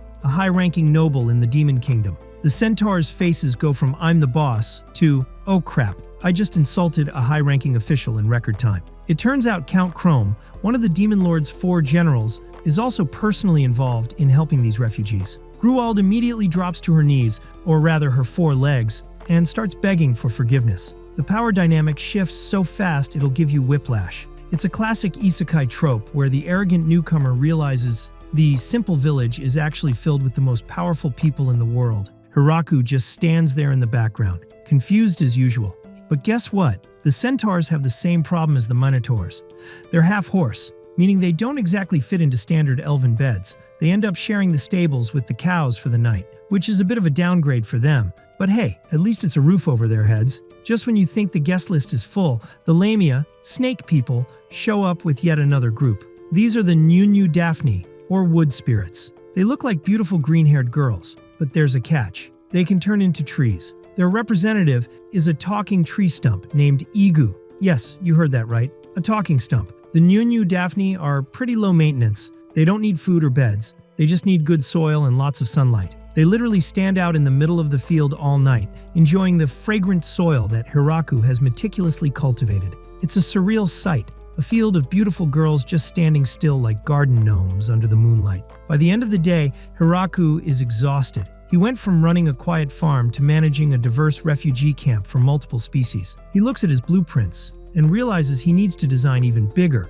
more complex houses to accommodate everyone's unique needs. Hiraku convenes a meeting with representatives from each group: Gordon for the Minotaurs, Gruwald for the Centaurs, and a representative for the Wood Spirits, to discuss their specific living requirements and the layout of new settlements. The initial meeting is marked by the extreme deference of the new arrivals. Gruwald, in particular, is so overwhelmed by Hiraku's presence that she describes herself as little more than a flake of dust in the corner of his room. Hiraku, always humble, finds this level of respect awkward and tries to get everyone to relax. He decides that the best way to integrate everyone while respecting their physical needs is to establish 3 satellite villages connected to the Great Tree Village by roads and irrigation channels. The construction phase highlights the unique strengths of Hiraku's companions. To clear the dense forest for the new roads and settlements, he enlists the help of the dragons Lulutiu and Lastus Moon. While their dragon breaths are incredibly efficient, Hiraku has to constantly monitor them to ensure they don't accidentally incinerate the entire forest. This segment is filled with comedic beats, as Hiraku tries to manage the overkill tendencies of his powerful allies. Once the land is cleared, the actual building begins, showcasing the architectural needs of the different races. The second village is designed specifically for the Minotaurs, featuring high ceilings and oversized furniture. Hiraku notes with a smile that their chairs are so large they look like tables to him, and he finds himself feeling like a child again when sitting with them. The third village is tailored for the Centaurs, utilizing stable-like structures that suit their half-horse bodies. A clever detail is the use of rope-drawn curtains instead of standard doors, as Centaurs struggle with traditional door handles. While the mobile races build their homes,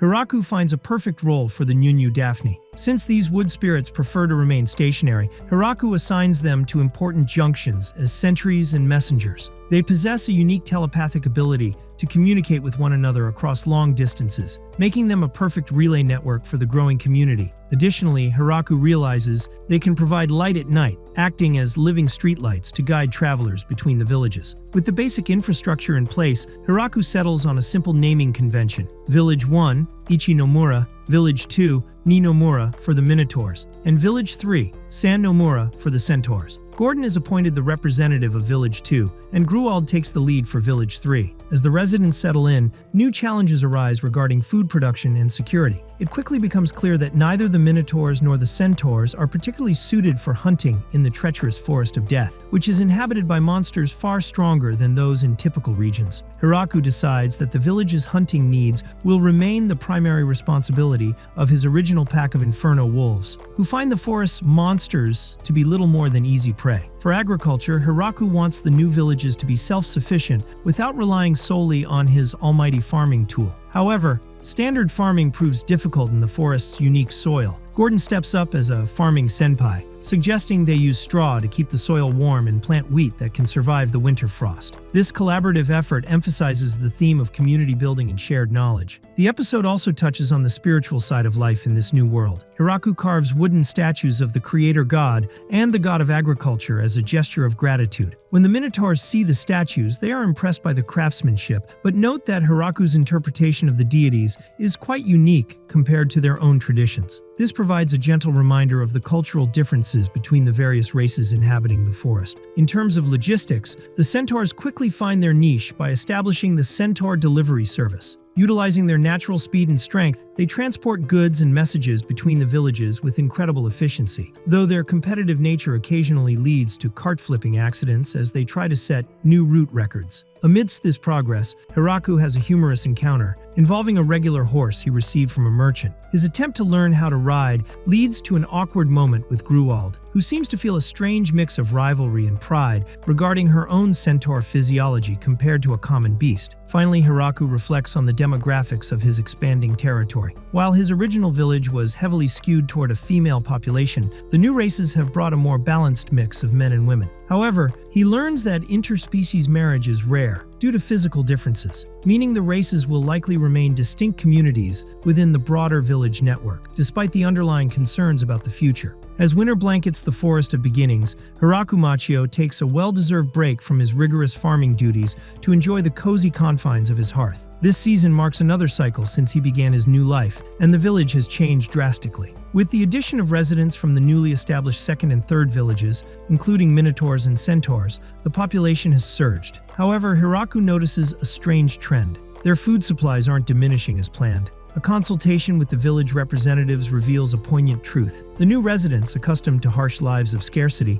are instinctively rationing their portions to the point of near starvation. To remedy this, Hiraku suggests they frames the consumption as a necessity to prevent the more perishable items from spoiling, effectively giving the villagers permission to feast without guilt. Amidst these administrative tasks, a light-hearted conflict arises involving Mamu, who is in charge of the Nyunyu Daphne, the tree spirits. Mamu is distraught because her charges seem to need absolutely nothing. They spend their winters peacefully as trees, requiring no food or special care. Hiraku comforts her, but a secondary problem is revealed. When the tree spirits do take human form, they frequently forget the concept of clothing, leading to awkward encounters for the more modest minotaurs. This domestic tranquility is soon broken by Hiraku's desire to introduce a traditional winter treat from his old world, mochi. He oversees the creation of a large wooden mortar and pestle, fascinating the villagers who have never seen such tools. The mochi-making process becomes a central community event. Initially, the magical nature of the residents leads to some comical failures.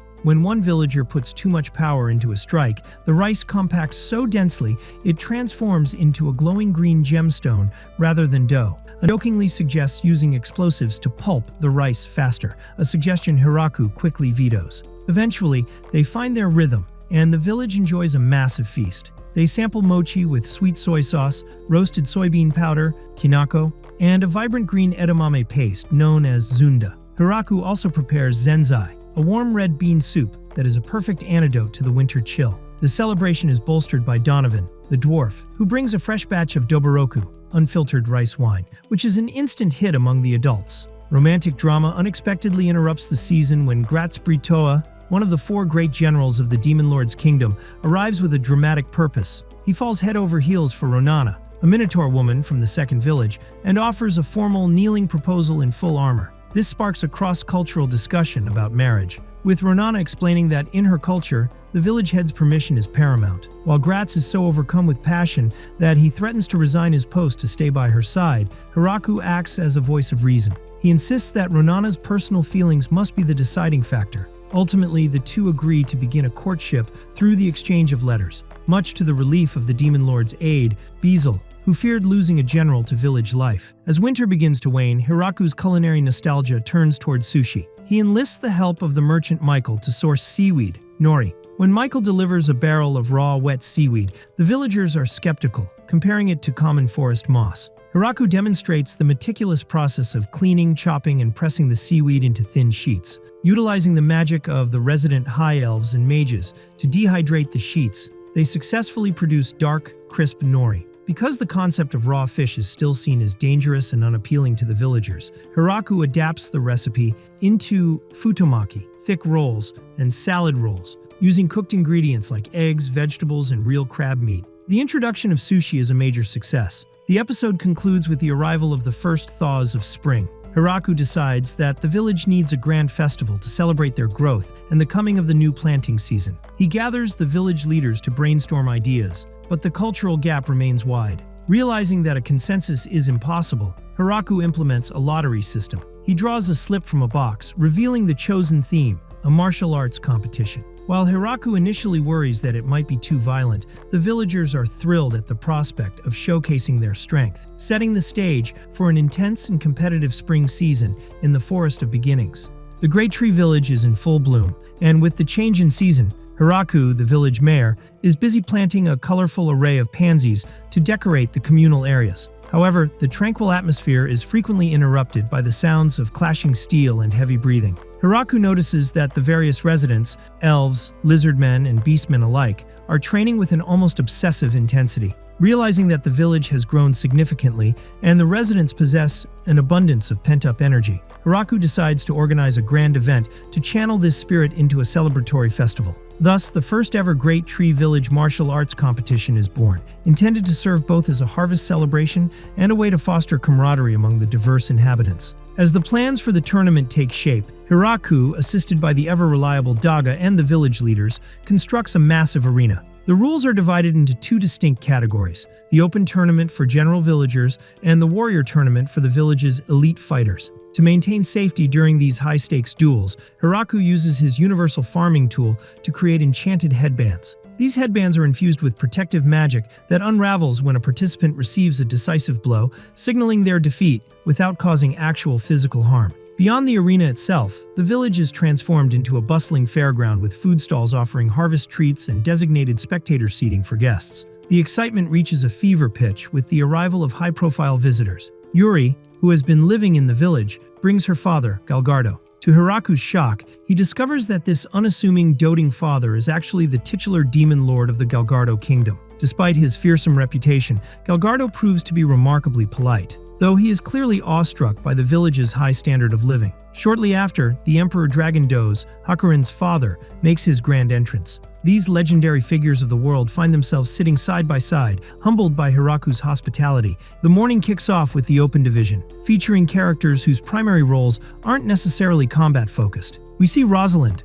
one of the village clerks, facing off against the beast woman Mamu. While the stakes are technically lower, the participants show surprising grit. Rosalind, usually found buried in paperwork, demonstrates that living in the dangerous forest has sharpened her instincts. Another notable match involves the elder dwarf Donovan, who uses his immense physical strength and experience to secure a victory, much to the delight of the crowd. This segment emphasizes that every member of the village, regardless of their daily job, has grown stronger through their shared life in this harsh but rewarding land. The atmosphere shifts dramatically as the warrior tournament begins. The first round pits the Inferno Wolf Uno against the Lamia Junea. Junea fights valiantly, but she is clearly intimidated by the wolf, as his pack nearly wiped out her people in the past. Uno showcases the sheer, terrifying speed and elemental power that makes Inferno wolves the forest's top predators, securing a swift win. Following this, Makura, one of Zabuton's many spider offspring, enters the ring against Daga, the lizardman leader. Despite Daga's martial skill,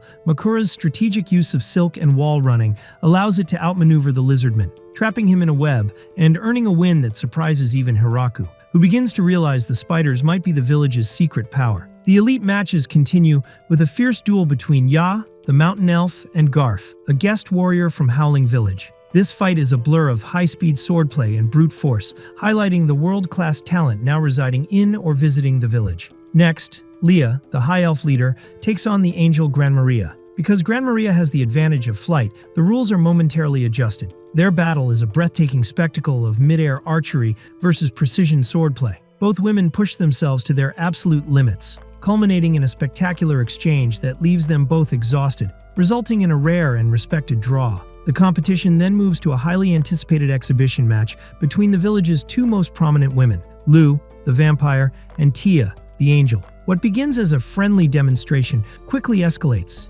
into a serious magical duel fueled by their long-standing personal rivalry. They disappear from sight, zipping through the air at supersonic speeds, their clashes creating shockwaves that rattle the spectator stands. They trade massive fireballs and light-based spells that illuminate the sky, turning the arena into a kaleidoscope of magical chaos. Tia wins, but later in the finals is defeated by Zabuton. The episode concludes with an awards ceremony where Hiraku presents handcrafted medals and a crown to the champions. The referees also want a mock battle: the ancient dragon Hakuren and the dragon Lasti. They do not hold back, utilizing their draconic strength and breath attacks. The sheer force of their clash is so immense that it creates a localized explosion, which, despite the total destruction of the stage and several food stalls, the crowd erupts in cheers, celebrating the incredible display of power. As the sun sets over the ruins of the arena, while Hiraku is slightly stressed about the repair work ahead and the dangerous enthusiasm of his residents, he is ultimately moved by the joy the festival brought. The Demon Lord and the Emperor Dragon are seen enjoying the local brew, already inquiring about the date of next year's tournament. The episode opens with Hiraku and his group harvesting a fresh batch of daikon radishes. During the process, Hiraku discovers a botanical quirk. The top part of the radish is sweet and refreshing, while the bottom tip is intensely spicy. He accidentally lets Sina, the energetic fox girl, bite into the spicy end, causing her to puff steam from her ears in surprise. As they decide to use the spicy tips for pickling, the Beastkin children arrive with a warning that weird people have appeared at the great tree. Hiraku investigates and finds two dignified strangers performing a deep ceremonial bow toward the tree. They are revealed to be Valgrife, the progenitor of vampires, and Fushu, a great priestess of the Koran religion. Valgrife is an ancient, laid-back vampire who jokes about his inability to stay dead, while Fushu is a woman of such high religious stature that parades are typically held in her honor. A mother's plea and the alchemist's quest. The strangers haven't come for conquest, but for help. Fushu explains that her son is dying from a complex, multi-layered magical illness that has baffled every healer they've consulted. They have traveled to this remote village specifically to seek the legendary alchemist Flora Sakutu, who has taken up residence there. Flora examines the case and admits it is a formidable challenge, requiring incredibly rare materials. The entire village mobilizes for the hunt. Tyr the angel flies to the snowy peaks for a holy drop flower, the mountain elves venture into the woods to capture a surprisingly powerful walking mushroom, and the dragon protector Drime casually provides a magical stone, a dragon's tear, that he had been using as a humble doorstop. The miraculous cure and the glowing shrine. The brewing process is a grueling series of experiments. In one memorable moment, Hiraku helps Flora pull a rare medicinal plant from a pot, only for it to let out a soul-piercing, mandrake-like scream that leaves him reeling. Throughout the days of research, Fushu remains by the great tree, praying without ceasing. Her devotion eventually triggers a divine miracle, providing the final burst of magical heat needed to stabilize the potion into a glowing blue elixir. With the medicine complete, the visitors prepare to depart via a massive black portal.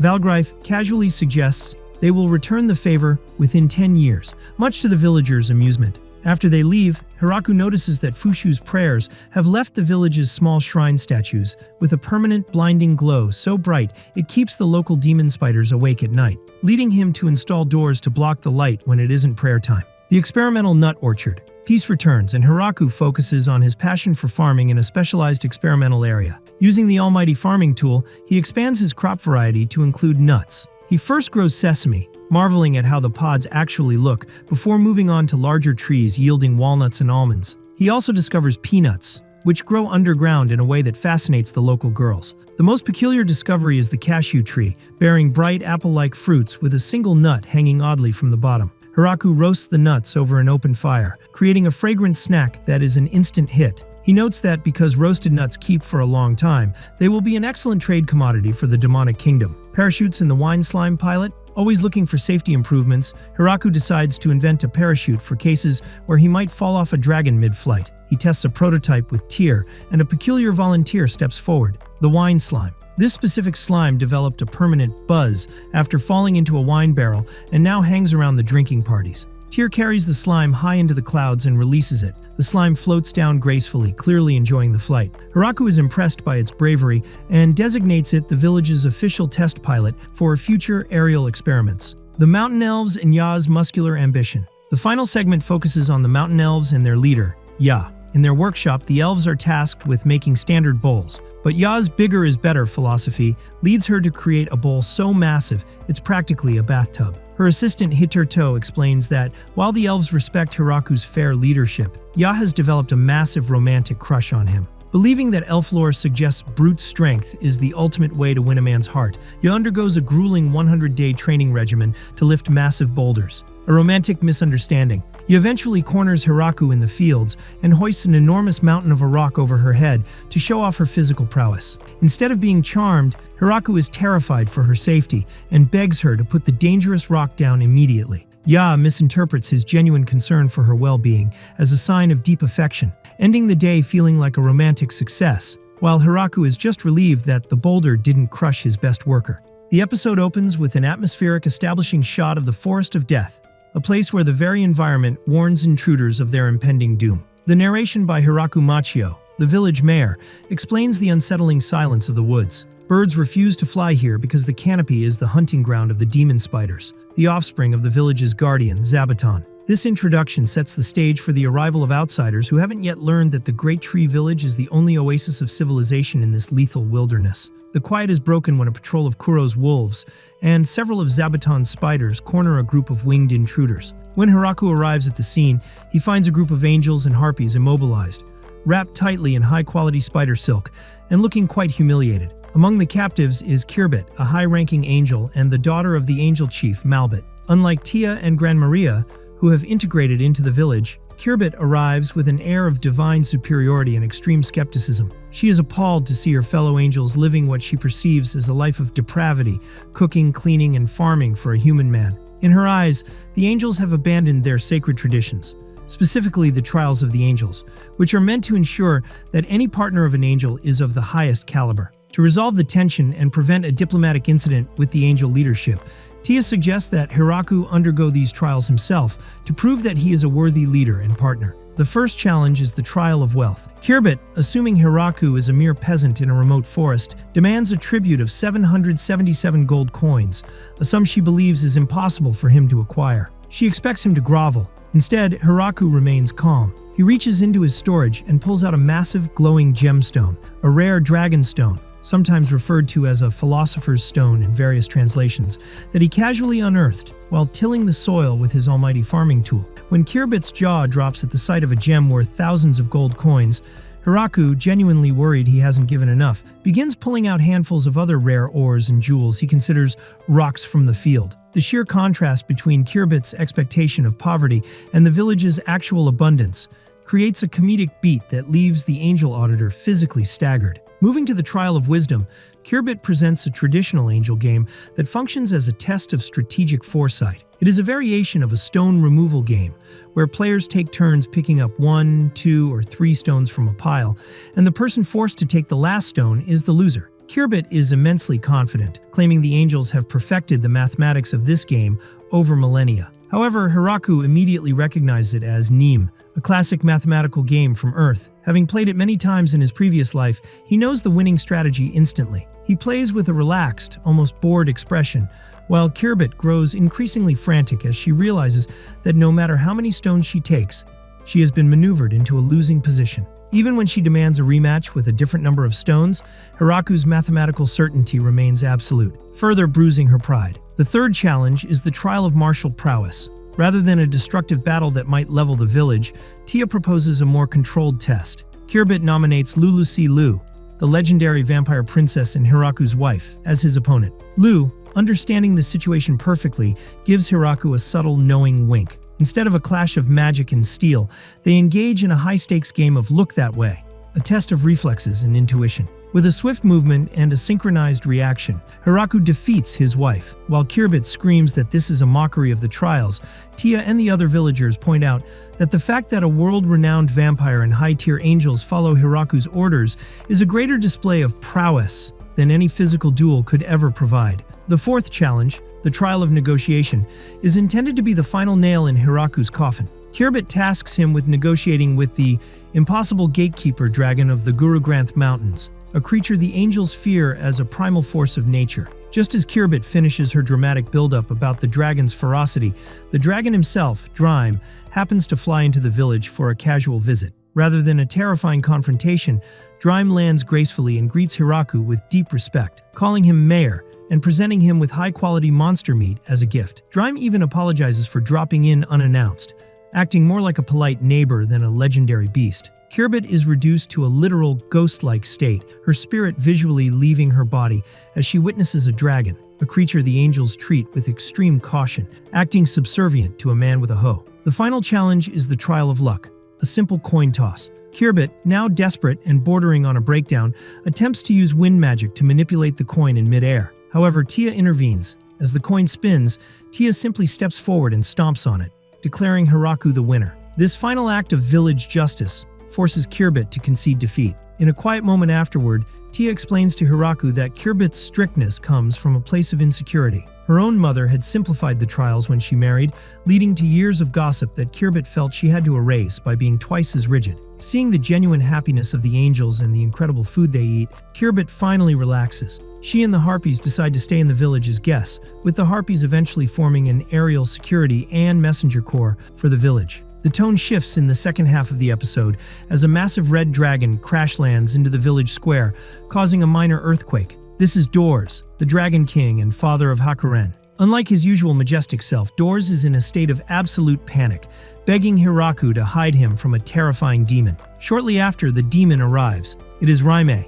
Doors' wife and the Dragon Queen. She appears in her human form, looking elegant and polite, but she radiates an aura of such intense, suffocating pressure that even the village's strongest warriors take a step back. It is revealed that this isn't a war, but a marital dispute. Raime's love for Doors is so intense and heavy that she constantly stalks him, wanting to be with him every second of the day, which has driven the Dragon King to the brink of a nervous breakdown. Hiraku, acting as a mediator for the most powerful couple in the world, realizes that they have a massive communication gap. Doors is too afraid of his wife's power to tell her he needs space, and Raimi is so focused on her devotion that she doesn't realize she is smothering him. Hiraku suggests a human solution: the exchange of letters. He instructs both Doors and Raimi to sit in separate rooms and write down every grievance, every desire, and every boundary they have. He explains that words spoken in heat can be forgotten or misunderstood, but words written on paper allow for reflection. For the next few days, the Great Tree Village becomes a retreat for the warring dragons.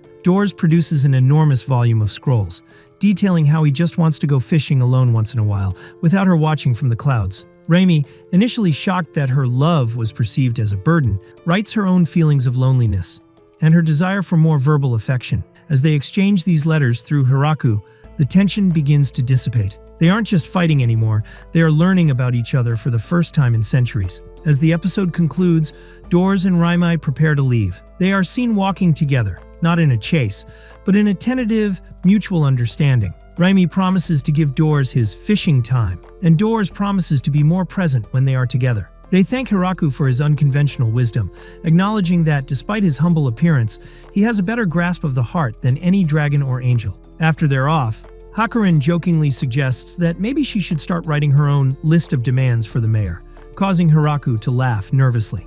The episode opens with the exploration team makes their triumphant return from the uncharted depths of the newly discovered northern dungeon, proudly hauling back a massive bounty of formidable bloody vipers that are immediately handed over to headmaid Anne and the Oni maids to be converted into an extravagant, mouth-watering feast that fills the entire village square with an irresistible savory aroma. As the diverse community of humans, demi-humans, and magical creatures gathers around the long wooden tables to dig into the tender, succulent meat, which tastes remarkably like premium chicken or pork. The high elves and mountain elves casually drop a profoundly unsettling biological fact regarding their recent prey, explaining that a bloody viper possesses such potent cellular vitality that it can completely regenerate its entire massive body from scratch as long as its head remains fully intact. A vivid, grotesque mental image that the village chief Hiraku desperately tries to banish from his mind as he struggles to maintain his appetite amidst the casual talk of monstrous anatomy. The conversation shifts when the elves mention that giants spoke of hot water to the north, which Hiraku recognizes as an onsen. Driven by an overwhelming wave of nostalgia, Hiraku leaps to his feet and delivers a dramatically intense lecture to his completely bewildered, non-Japanese villagers, who have spent their lives viewing heated water merely as a utility for cooking or washing clothes, earnestly explaining to them the profound health, cultural, and circulatory benefits of a proper deep soak, describing it as the ultimate remedy for physical exhaustion and muscle fatigue. Determined, Hiraku organizes a hot spring expeditionary force, personally leading the trek alongside a team dressed in adorable explorer outfits custom-made by Zabuton. As they prepare to leave, the progenitor Vatic appears and uses his advanced teleportation magic to instantly warp the entire multi-species squad, including Hiraku, Lu, Tia, Flora, Lastisman, the elves, the lizardmen, and inferno wolves, directly to the snow-covered mountains outside the pyramid-shaped northern dungeon entrance. Expecting towering behemoths, Hiraku is amused to find that the local giant race looks like soft, fuzzy mascot characters from a children's show. These mascot creatures are currently panicking because an underground section of their home recently caved in, unleashing a horde of giant red-eyed earth rats and a lingering bloody viper. Right on cue, the frozen ground beneath them begins to violently buckle and shake as a massive, vicious earth rat bursts forth from the soil with its razor-sharp incisors bared, prompting an instantaneous and flawlessly executed tactical response from the vampire Lu and the angel Tia, who seamlessly combine their physical agility and destructive magical casting to launch the oversized rodent high into the stratosphere with a spectacular combo strike. Simultaneously, another burrowing rodent breaches the perimeter right next to Hiraku, who reacts with lightning-fast reflexes by morphing his multifunctional almighty farming tool into its heavy axe form, delivering a swift, decisive downward cleave that instantly neutralizes the monster, though the resulting explosion of messy, highly viscous purple monster slime completely drenches one of the poor inferno wolf pups standing nearby, leaving the once majestic beast looking thoroughly soaked, sticky, and comically miserable as it tries in vain to shake off the foul-smelling, gelatinous goop. Upon sitting down with the leader of the Fuzzy Giants to properly assess the full extent of the subterranean damage, Hiraku is hit with a sudden wave of profound guilt when the Giants casually explain that the catastrophic collapse of their cavern walls was actually an indirect, accidental side effect of the Great Tree Village's own intense, highly aggressive viper hunting exploits from a few days prior, which had severely destabilized the deep underground bedrock and permanently upset the delicate ecological balance of the mountain. Overcome with deep remorse for unwittingly causing so much chaos for these peaceful, gentle creatures, Hiraku immediately drops to his knees and executes a formal, deeply apologetic Japanese bow. But the incredibly hospitable and soft-spoken giants warmly wave off his concerns, reassuring him with gentle smiles that a violent confrontation with the subterranean pests was bound to happen eventually, and that they harbor absolutely no ill will toward the surface dwellers. Realizing that they are now facing a double challenge that requires immediate action, the group decides to split their forces into two highly specialized units. A whole expedition team tasked with venturing deep into the dark, structurally compromised tunnels to systematically purge the remaining earth rats and secure the interior, and a hot spring expedition team focused on surveying the surrounding alpine terrain to locate and claim the geothermal water source. Leading the surface team through the jagged, windswept rocky ridges, Hiraku, Tia, and the High Elves carefully trace the echoing, low-frequency rumble of rushing water and a series of rising plumes of thick white vapor until they finally stumble upon a massive, naturally occurring pool of steaming water nestled beautifully against the mountainside.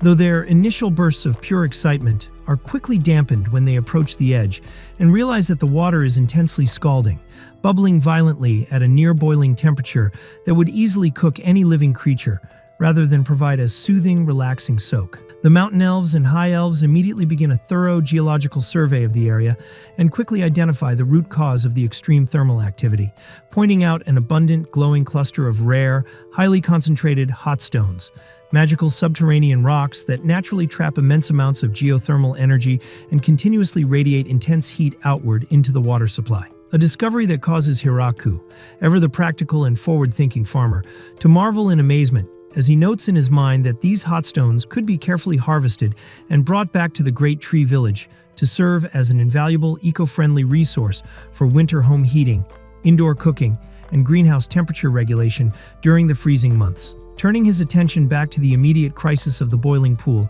Hiraku utilizes his modern structural knowledge and the versatile, earth-shaped power of the almighty farming tool to design a clever, highly efficient water regulation system entirely on the fly, directing the hardworking team to tap into a nearby ice-cold mountain river and carve out a series of precise wooden aqueducts, equipped with adjustable, heavy-duty wooden sluice gates. By strategically channeling a controlled, steady stream of crisp, freezing river water directly into the scalding geothermal basin, they are able to perfectly balance the opposing thermal currents, rapidly cooling the pool down to an absolutely flawless, perfectly regulated, and deeply therapeutic bathing temperature. Meanwhile, far below the surface, within the pitch-black, winding, and damp caverns of the northern dungeon, the whole expedition team, consisting of the powerful vampire Lu, her magically gifted sister Flora, the mighty dragon princess Lastisman, and the ancient progenitor Vatic, pushes cautiously forward through the shadows, tracking the path of destruction left behind by the burrowing rodents, until their progress is abruptly halted by a monumental ancient stone boulder heavily etched with intricate archaic hieroglyphs and cryptic text belonging to a long-forgotten civilization. Before Flora or Lu can even begin to examine or decipher the mysterious inscriptions, the shadows around them suddenly come alive with a chilling energy as an eerie, floating legion of heavily armed undead skeleton soldiers materializes out of the darkness, led by a menacing, towering skeleton commander whose empty eye sockets glow with an ominous, piercing red light as he rasps a terrifying warning, demanding that the living intruders immediately vacate his sacred domain or face eternal damnation. Unfazed by the terrifying spectral display and eager to show off her immense power, the overconfident dragon princess Lastisman steps forward, completely ignoring Lu's frantic, explicit warnings regarding the extreme, catastrophic dangers of utilizing explosive fire magic within the tightly enclosed, structurally compromised spaces of an underground cavern network. Dismissing the logical safety warnings with a confident smirk, Lasti loudly declares that she will simply aim her attack directly upward to avoid causing any lateral structural damage to the walls, and she unhesitatingly unleashes a massive, concentrated beam of ultra-destructive purple draconic fire breath from her jaws. The sheer, overwhelming thermal force of the dragonfire instantly incinerates the entire undead army into fine white ash, but the massive kinetic energy violently rips through the ancient mountain bedrock, punching a gigantic, clean vertical hole straight through the mountain's solid stone ceiling and triggering a raging chaotic forest fire on the surface world above, directly adjacent to where Hiraku's hot spring construction site is located. Startled by the sudden deafening explosion, the massive eruption of thick black smoke, and a sudden rain of burning debris, Hiraku and a flying Tia instantly spring into crisis management mode, utilizing high-level water magic to quickly douse the spreading flames and successfully contain the forest fire before it can threaten their newly constructed outpost, leaving a thoroughly blackened, soot-covered, and tearfully apologetic dragon princess and a handful of comically singed skeleton remains as a hilarious testament to Lasti's absurdly excessive overkill. Down in the cavern, the immortal progenitor calmly and dryly watches the absolute structural chaos unfold around him, casually deciding that it is best to simply stand back and let the powerful, hot-headed girls fully vent their destructive magical energies until they are completely satisfied. As the chaotic afternoon transitions into a peaceful, serene evening, women's bath and custom-built steam sauna room, the girls happily unwind in the warm, healing waters, letting the cool mountain breeze wash over them as they playfully gossip, scheme to establish a permanent magical research laboratory on the mountain site, and comically debate the long-term romantic pairings and future marriage prospects of the village's newest generation of newborn babies. Hiraku and the tireless, hard-working lizardmen proudly unveil the final fruits of their intense manual labor. A fully realized, breathtakingly luxurious, open-air hot spring resort, complete with separate, gender-segregated bathing zones, rustic wooden changing rooms, a comfortable tatami-style rest area, and traditional wooden washing buckets. Slipping into the soothing, mineral-rich, perfectly regulated water under a vast, crystal-clear canopy of twinkling stars, Hiraku and his loyal lizardmen companions share a deeply satisfying, quiet moment of pure bliss, collectively sighing in relief as they marvel at how a wild day filled with sudden monster attacks, magical explosions, and heavy construction can culminate in such absolute, tranquil relaxation. The dark blue-tinted depths of an underground cavern stir as a skeleton clad in armor with glowing yellow lines awakens beside an ancient pedestal. Ability, a single crimson light flickers within its hollow eye socket as it identifies itself only as the Lord of Death. It remembers nothing of its past or identity. Viability. The only thing remaining in its mind is an absolute command echoing from the moment of its revival. Break the ancient seal binding the territory. Viability. Accepting that order as its sole purpose, the Lord of Death channels dark magic to create a small earthen golem. Realizing one creature is far too weak to break through the underground bedrock alone, it summons an entire army of identical golems. Viability. Under strict commands, the tireless workers begin digging through the cavern walls, guided by the Lord of Death's instinctive sense of where the seal lies hidden. Ability. After an exhausting period of excavation, the golems uncover a massive black stone buried deep within the earth. The Lord of Death stares at the monolith with satisfaction, but immediately senses that it is only one fragment of something larger. Viability. Convinced that more stones are scattered beneath the land, the creature orders the digging to continue. The tunnels eventually break into an ancient burial chamber packed with skeletal remains and rusted armor. Viability. Using necromantic power, the Lord of Death revives the dead into skeletal laborers. Stronger and more efficient than the golems, the undead soldiers accelerate the excavation process as the underground network expands deeper beneath the mountain. Viability. Years, and eventually decades pass as the digging operation grows. During one excavation, the workers encounter giant, red-eyed, burrowing moles. Recognizing their natural ability to tunnel through earth, the Lord of Death tames the beasts and adds them to the growing workforce. Viability. With the moles leading the excavation efforts, the operation's speed increases dramatically. The combined labor of golems, skeletons, and moles eventually uncovers a second massive black stone. Viability.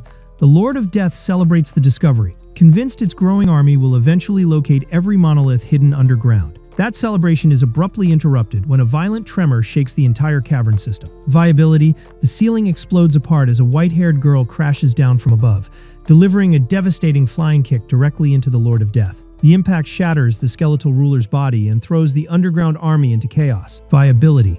Before the Lord of Death can recover, the girl unleashes dragon fire that engulfs the remains of the creature.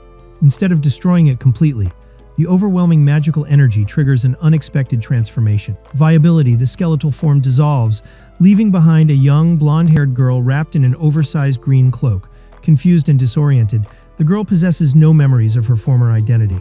The story shifts back to the surface village at dawn. Viability, near the outdoor hot springs, the progenitor returns from the underground expedition alongside his maid attendant. Viability meeting with Hiraku. He explains that a dangerous force beneath the land had been orchestrating a massive underground operation, but Hakuren intervened and defeated the threat. Viability. When Hiraku asks where Hakuren is, the maid points nearby, revealing the exhausted dragon asleep with her head resting on Flora's lap. Standing beside them is the mysterious green-cloaked girl recovered from the underground cavern. Viability, the progenitor calmly reveals that the quiet child was actually the mastermind behind the underground monster horde. Hiraku finds the claim difficult to believe, noting that the innocent-looking girl hardly resembles a terrifying undead ruler. Viability. The progenitor explains how the original enemy appeared as a powerful undead skeleton. During the battle, Hakuren repeatedly kicked, stomped, and blasted the creature with dragon fire. Viability. Instead of being annihilated, the magical overload stripped away its dark form entirely, reducing it to this childlike state with complete amnesia. Curious, Hiraku kneels down and gently asks the girl if she remembers her name. Ability. After a long silence, she suddenly blurts out, "Urza." Hiraku smiles warmly and asks if she remembers anything else, but Urza happily admits she has absolutely no other memories. Accepting her situation, Hiraku welcomes her into the village. Ability Flora notices Urza's unusual hair, which subtly changes color when sunlight passes through it. She recalls an old legend describing the hero queen Urbraza, whose jewel-like hair shifted colors in the light. Viability, the group briefly wonders whether the mysterious girl could somehow be the legendary ruler reborn, though nobody can confirm the theory. Viability. Since Urza is still covered in soot and dirt from the cavern, the maid suggests bringing her to the newly completed hot springs for a proper bath. Hiraku agrees immediately and invites the progenitor to join the men's bath as well. Inside the hot springs, Hiraku and the progenitor relax in the steaming water while discussing the underground tunnels. Viability, the progenitor explains that the tunnels intersect directly with the strange black stones and suspects they were part of a larger magical structure. Ability, a detailed map illustrates the layout of the tunnels, the locations of the monoliths, and the chamber where the Lord of Death was found. Hiraku remarks that the stones appear dangerous and could become a future threat. Viability, the progenitor agrees, suggesting they should seal the underground passages permanently to protect the nearby giant clan. Meanwhile, in the women's bath, the maid patiently washes Urza's long hair while the restless child loudly protests the strict cleaning routine. Viability. Once the dirt is finally removed, Urza excitedly dives into the bathwater and begins splashing around. The peaceful atmosphere is interrupted when Hakuren and Flora enter the bathhouse. Hakuren yawns sleepily, irritated that she was dragged away from her nap. The moment Urza spots her, she immediately sticks out her tongue and makes a mocking face, reigniting the playful rivalry between them. After the bath, Kiabet stretches her wings on the balcony and announces that she must return to the Garlic Kingdom to resume her duties as a high-ranking priestess. Viability. Though she boasts about her importance, Flora jokingly points out how much time she spends causing trouble in the village. Laughing off the criticism, Kiabet takes flight and disappears into the snowy skies. Viability. Later, Hiraku leads an inspection team into the cleared underground area containing the first black stone. The monolith stands upright within the cavern, glowing faintly blue. Viability. As the group studies the site, Hiraku notices a strange purple mist leaking from the base of the stone. When he asks Lu if she can see it, she admits the ground looks completely normal to her. Viability. Realizing the dark aura may only react to him, Hiraku cautiously approaches the stone. Using his divine farming tool, Hiraku strikes the mist, instantly dispersing it into the air. The others watch in confusion as Hiraku explains that some kind of sinister energy is leaking from the monolith. Lu suggests simply destroying the stone, but Hakuren warns that the monolith is incredibly durable and smashing it recklessly could collapse the cavern. Viability. Instead, Hiraku decides to use the transformative power of his divine tool to carve the stone rather than destroy it. Channeling his energy, he reshapes the tool into a chisel and begins sculpting the black rock. Viability. As he works, the purple mist gradually disappears and the monolith emits a clean, radiant glow. When Hiraku finishes, the once ominous stone has been transformed into a majestic statue of the creation god. Viability. The progenitor immediately falls to his knees in reverence, declaring that burying such a sacred sculpture would be unforgivable. To To protect the holy site, he creates several stone gargoyles to guard the monument. Viability. These magical sentinels will automatically attack any evil presence that approaches. Back in the village council room, Hiraku sketches a diagram connecting the locations of the discovered stones. Viability. The pattern reveals that the monoliths form a giant heptagon surrounding the territory. The progenitor estimates that 4 more stones remain undiscovered and proposes excavating at specific surface coordinates to locate them. A large-scale engineering project soon begins. Village workers spread throughout the surrounding forests, while the lizard men handle the heavy labor of digging and hauling stone. Spellcasters assist by blasting through stubborn bedrock with magic. The excavation quickly becomes the harshest project the village has ever undertaken. Viability. Workers break into underground rivers that flood the tunnels, while hidden nests of dangerous red-eyed creatures constantly threaten the crews. Despite exhaustion and mounting stress, the villagers continue pushing forward under the progenitor's guidance. Eventually, the deepest shaft finally breaks through the final layer of rock, revealing the 7th and final black stone. The exhausted workers collapse in relief and celebration as sunlight pours into the cavern, confirming that the heptagon formation is complete. Viability. Later, the progenitor relaxes with Hiraku at the hot springs and admits that the final excavation stages were extremely unsettling. However, he reveals another reason for his enthusiasm. Opability. Opening an ancient book filled with illustrations of gods and divine figures, the progenitor excitedly points out that they now possess 6 additional monoliths ready for carving. He eagerly asks Hiraku to sculpt a different deity into each one so they can create an entire pantheon of sacred statues. The episode opens in the middle of a lively celebration in the Great Tree Village. Hiraku Machio, the village chief, raises a mug and welcomes everyone back from their expedition to the hot spring region. The villagers, including high elves, lizard men, and various magical creatures, cheer and enjoy a massive spread of food and wine. Among the crowd, the high elves discuss a recent encounter where a giant monster burst from the ground. While the expedition was tough, everyone agrees that the hot springs provided a much-needed respite. As Hiraku circulates through the tavern, he notices an unfamiliar black cat sleeping peacefully on a table alongside the wine slime, one of Kuro's wolf pups, and one of Zabuton's spiderlings. Hiraku strikes up a conversation with progenitor, Vampire Lord, who remarks on how festive the village is. When Hiraku points out the cat, a quick flashback reveals how the creature arrived. When Hiraku first returned to the village, he stumbled upon the small black cat inside his home. The cat seemed remarkably calm, eventually rolling over onto its back in a gesture of submission. Since none of the villagers claimed the cat, Hiraku decided to pet it and let it stay, noting that it got along perfectly fine with the wolves and spiders. The truth behind the cat's origin is far more dramatic than Hiraku realizes. The scene shifts to an internal monologue from the cat, who reveals himself to be an ancient archfiend, an evil incarnate who was defeated by the gods thousands of years ago and sealed deep beneath the earth. For millennia, the archfiend bided his time, sending out fragments of his dark aura to influence the surface world, manipulate rulers, and plot his ultimate revenge. However, his plans were completely undone by Hiraku. When the villagers dug up 7 mysterious black stones, Hiraku carved them into statues of the gods to purify the area. This act inadvertently supercharged the seals trapping the archfiend. The sudden, intense influx of divine energy was too much for the sealed entity to bear. Overwhelmed by the agonizing power of the statues, the archfiend's consciousness faded, and his massive dark form collapsed. When he finally woke up, he discovered that his immense magical power was completely gone, and his body had been transformed into an ordinary, harmless black cat. Seeing no other option, the former supreme evil decided to accept his fate and surrender to a comfortable life of being pampered in the village. High above the mortal realm, the god of creation and a goddess looked down upon the village. The goddess asks what they should do about the archfiend's current state. The god of creation explains that Hiraku's hand-carved statues acted as both a divine punishment and a form of salvation for the archfiend. By living out his days as a cat, the archfiend can safely deplete his remaining malice before eventually ascending back to the heavens. The goddess jokes that Hiraku is essentially acting as a proxy for the gods, though the god of creation notes that Hiraku has no interest in such titles and should be left to enjoy his peaceful life. The segment ends with the god lamenting his own 300-year punishment, sitting in Seiza, for accidentally dropping Hiraku into the dangerous forest of death in the first place,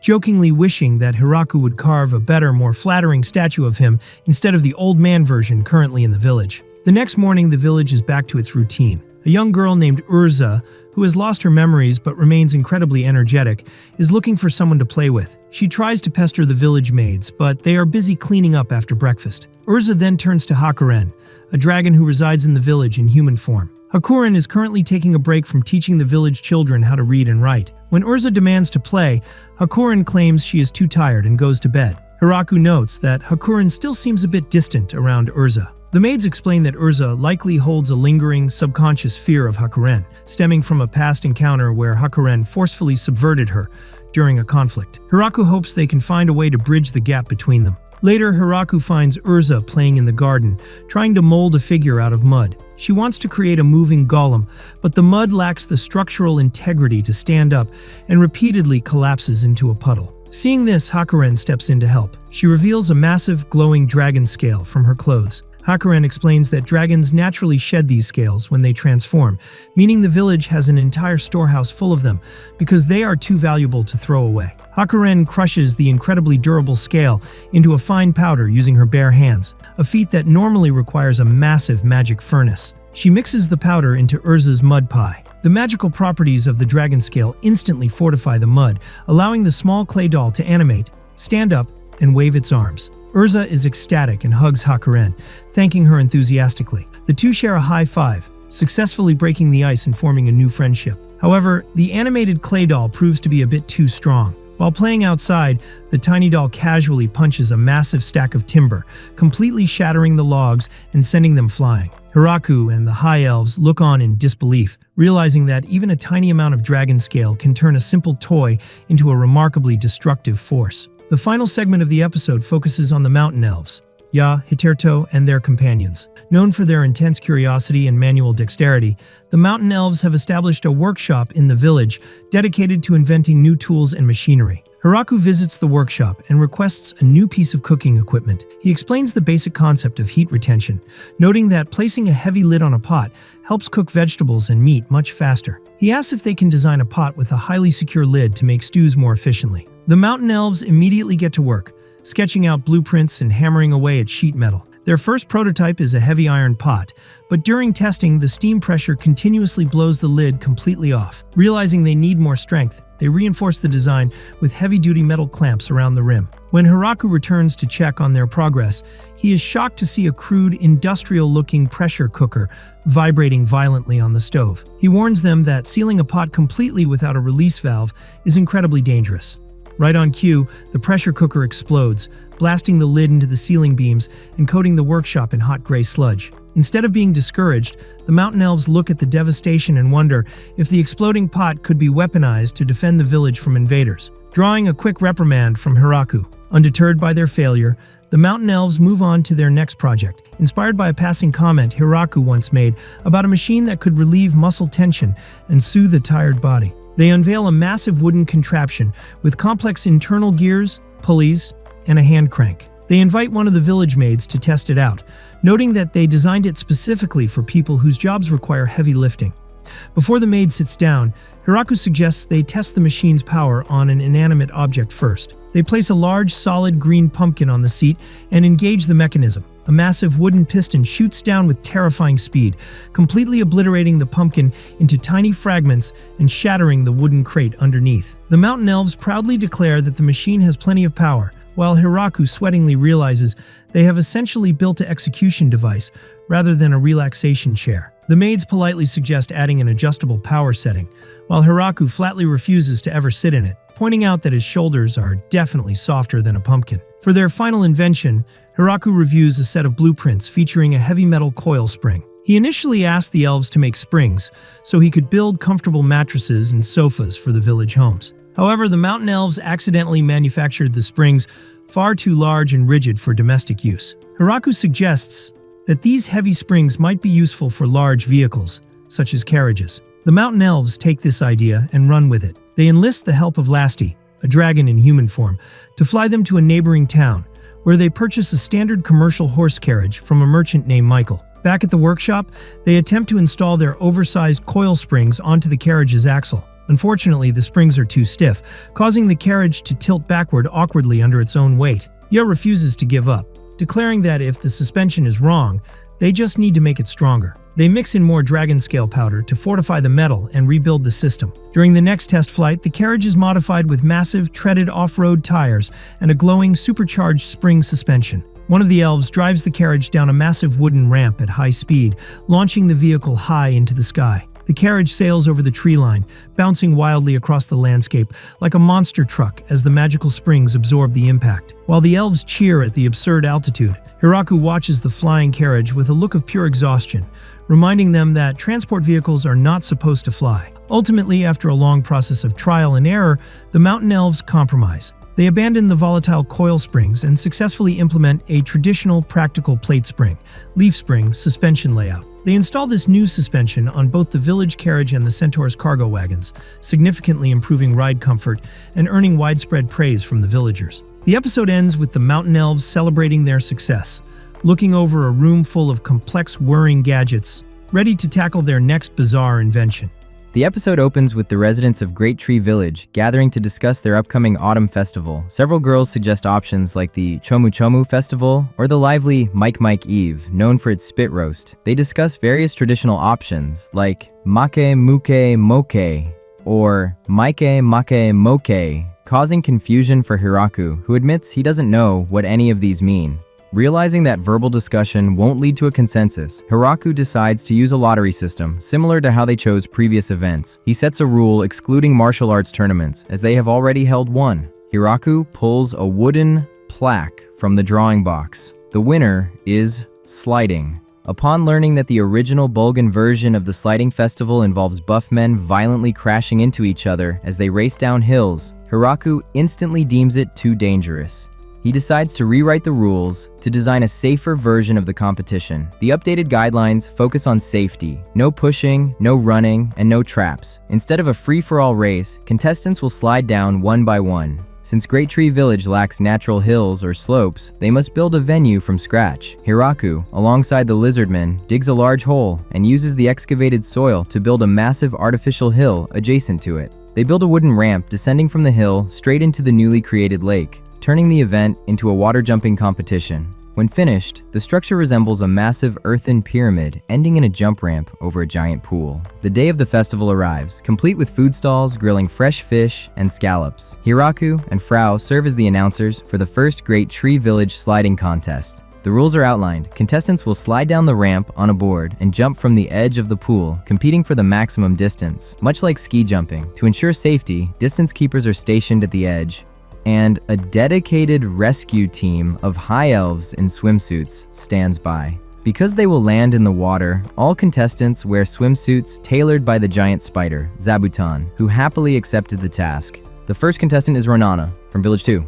On her first attempt, she fails to build enough momentum and stalls at the top of the ramp. On her second try, she gains enough speed, flies through the air, and splashes successfully into the pool to loud applause. The lizard man goes next, executing impressive board control and landing a massive jump that sets a high baseline record. Flora slides down with her small bat companion, performing a dramatic mid-air flip. However, her trick kills her forward momentum, resulting in a short distance. One of the Inferno wolves steps up to the ramp, launched by an elf. The wolf effortlessly glides through the air on the board, landing deep in the pool and proudly paddling around. Tia takes her turn, speeding down the ramp and launching into the air. However, she extends her wings and begins actively flying, prompting the announcers to declare that self-propelled flight is cheating. Up next is Lulacy, who mocks Tia's attempt. She skips off the water multiple times like a stone, generating immense distance. Sina stands nervously at the peak of the ramp, blushing and embarrassed because the swimsuit reveals her belly button. Despite her hesitation, she gathers her courage and slides down, earning cheers for her bravery. Three girls attempt a synchronized slide on a single banana-shaped board, forming a human pyramid. They fall short of a record, but delight the crowd. Rashashi enters wearing a large, pink inflatable swim ring. Unfortunately, the ring acts as a parachute, causing her to flip upside down in mid-air and plunge headfirst into the water, requiring a swift intervention from the rescue team. Frau is forced by the other girls to take a turn. Eager to break the record, she uses wind magic to boost herself across the water. Hiraku quickly clarifies that magic is also banned. Lasty attempts the jump, but launches straight up into the sky rather than forward, creating a spectacular vertical splash. As Frau prepares to announce Daga as the official winner, Daga points out a final, late entry. Zabuton positions herself at the top of the ramp. The giant spider leaps onto the board, enters a rapid ball-like spin down the slope, and launches into a magnificent spinning jump that smashes Daga's distance record. Zabuton is crowned the first champion, and the villagers spend the rest of the day attempting to beat her legendary mark. In the quiet of the village house, Hiraku witnesses a milestone. His infant son, Alfred, stands up on his own inside his crib. Lulacy rushes in with tea, overjoyed by the sight. Hiraku lifts the boy, noting how heavy he's become compared to when he was a newborn, reflecting on how quickly babies grow. A few days later, the young vampire girl, Urza, plays with Alfred and a small wolf pup on the rug. Urza wonders aloud why Alfred hasn't started talking yet. This triggers a lighthearted argument between the residents about what his first word will be.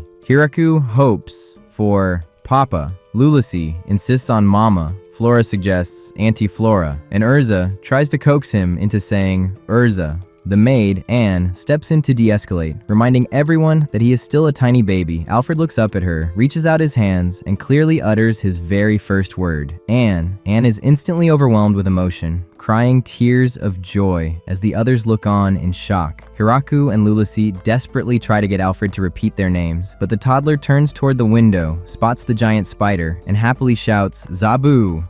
Later, a celebration is held where Alfred, dressed in a tiny formal suit stitched by Zabuton, sits proudly on the giant spider's head in front of a cheering crowd. For days afterward, a long line of villagers forms, each hoping the baby will say their name next. The perspective shifts back to the village entrance, where the high priestess of the Korin church, Fushu, arrives alongside several guards and a large group of young men and women. She formally thanks Hiraku for the medicine he provided previously, which successfully cured her son's illness. As promised, she has brought the new residents the village requested. Hiraku is ecstatic, realizing this fulfills the village's most critical need, resolving the severe shortage of male residents. Fushu looks back on the incredible struggle it took to gather these immigrants, flashing back to her time at the estate in the kingdom of Raywait. When she initially received Hiraku's request for settlers, her captain suggested sending slaves or prisoners from the dungeons, pointing out that sending regular citizens to the infamous Forest of Death was a death sentence. Fushu, knowing the rumors about the forest were false, insisted on finding willing volunteers.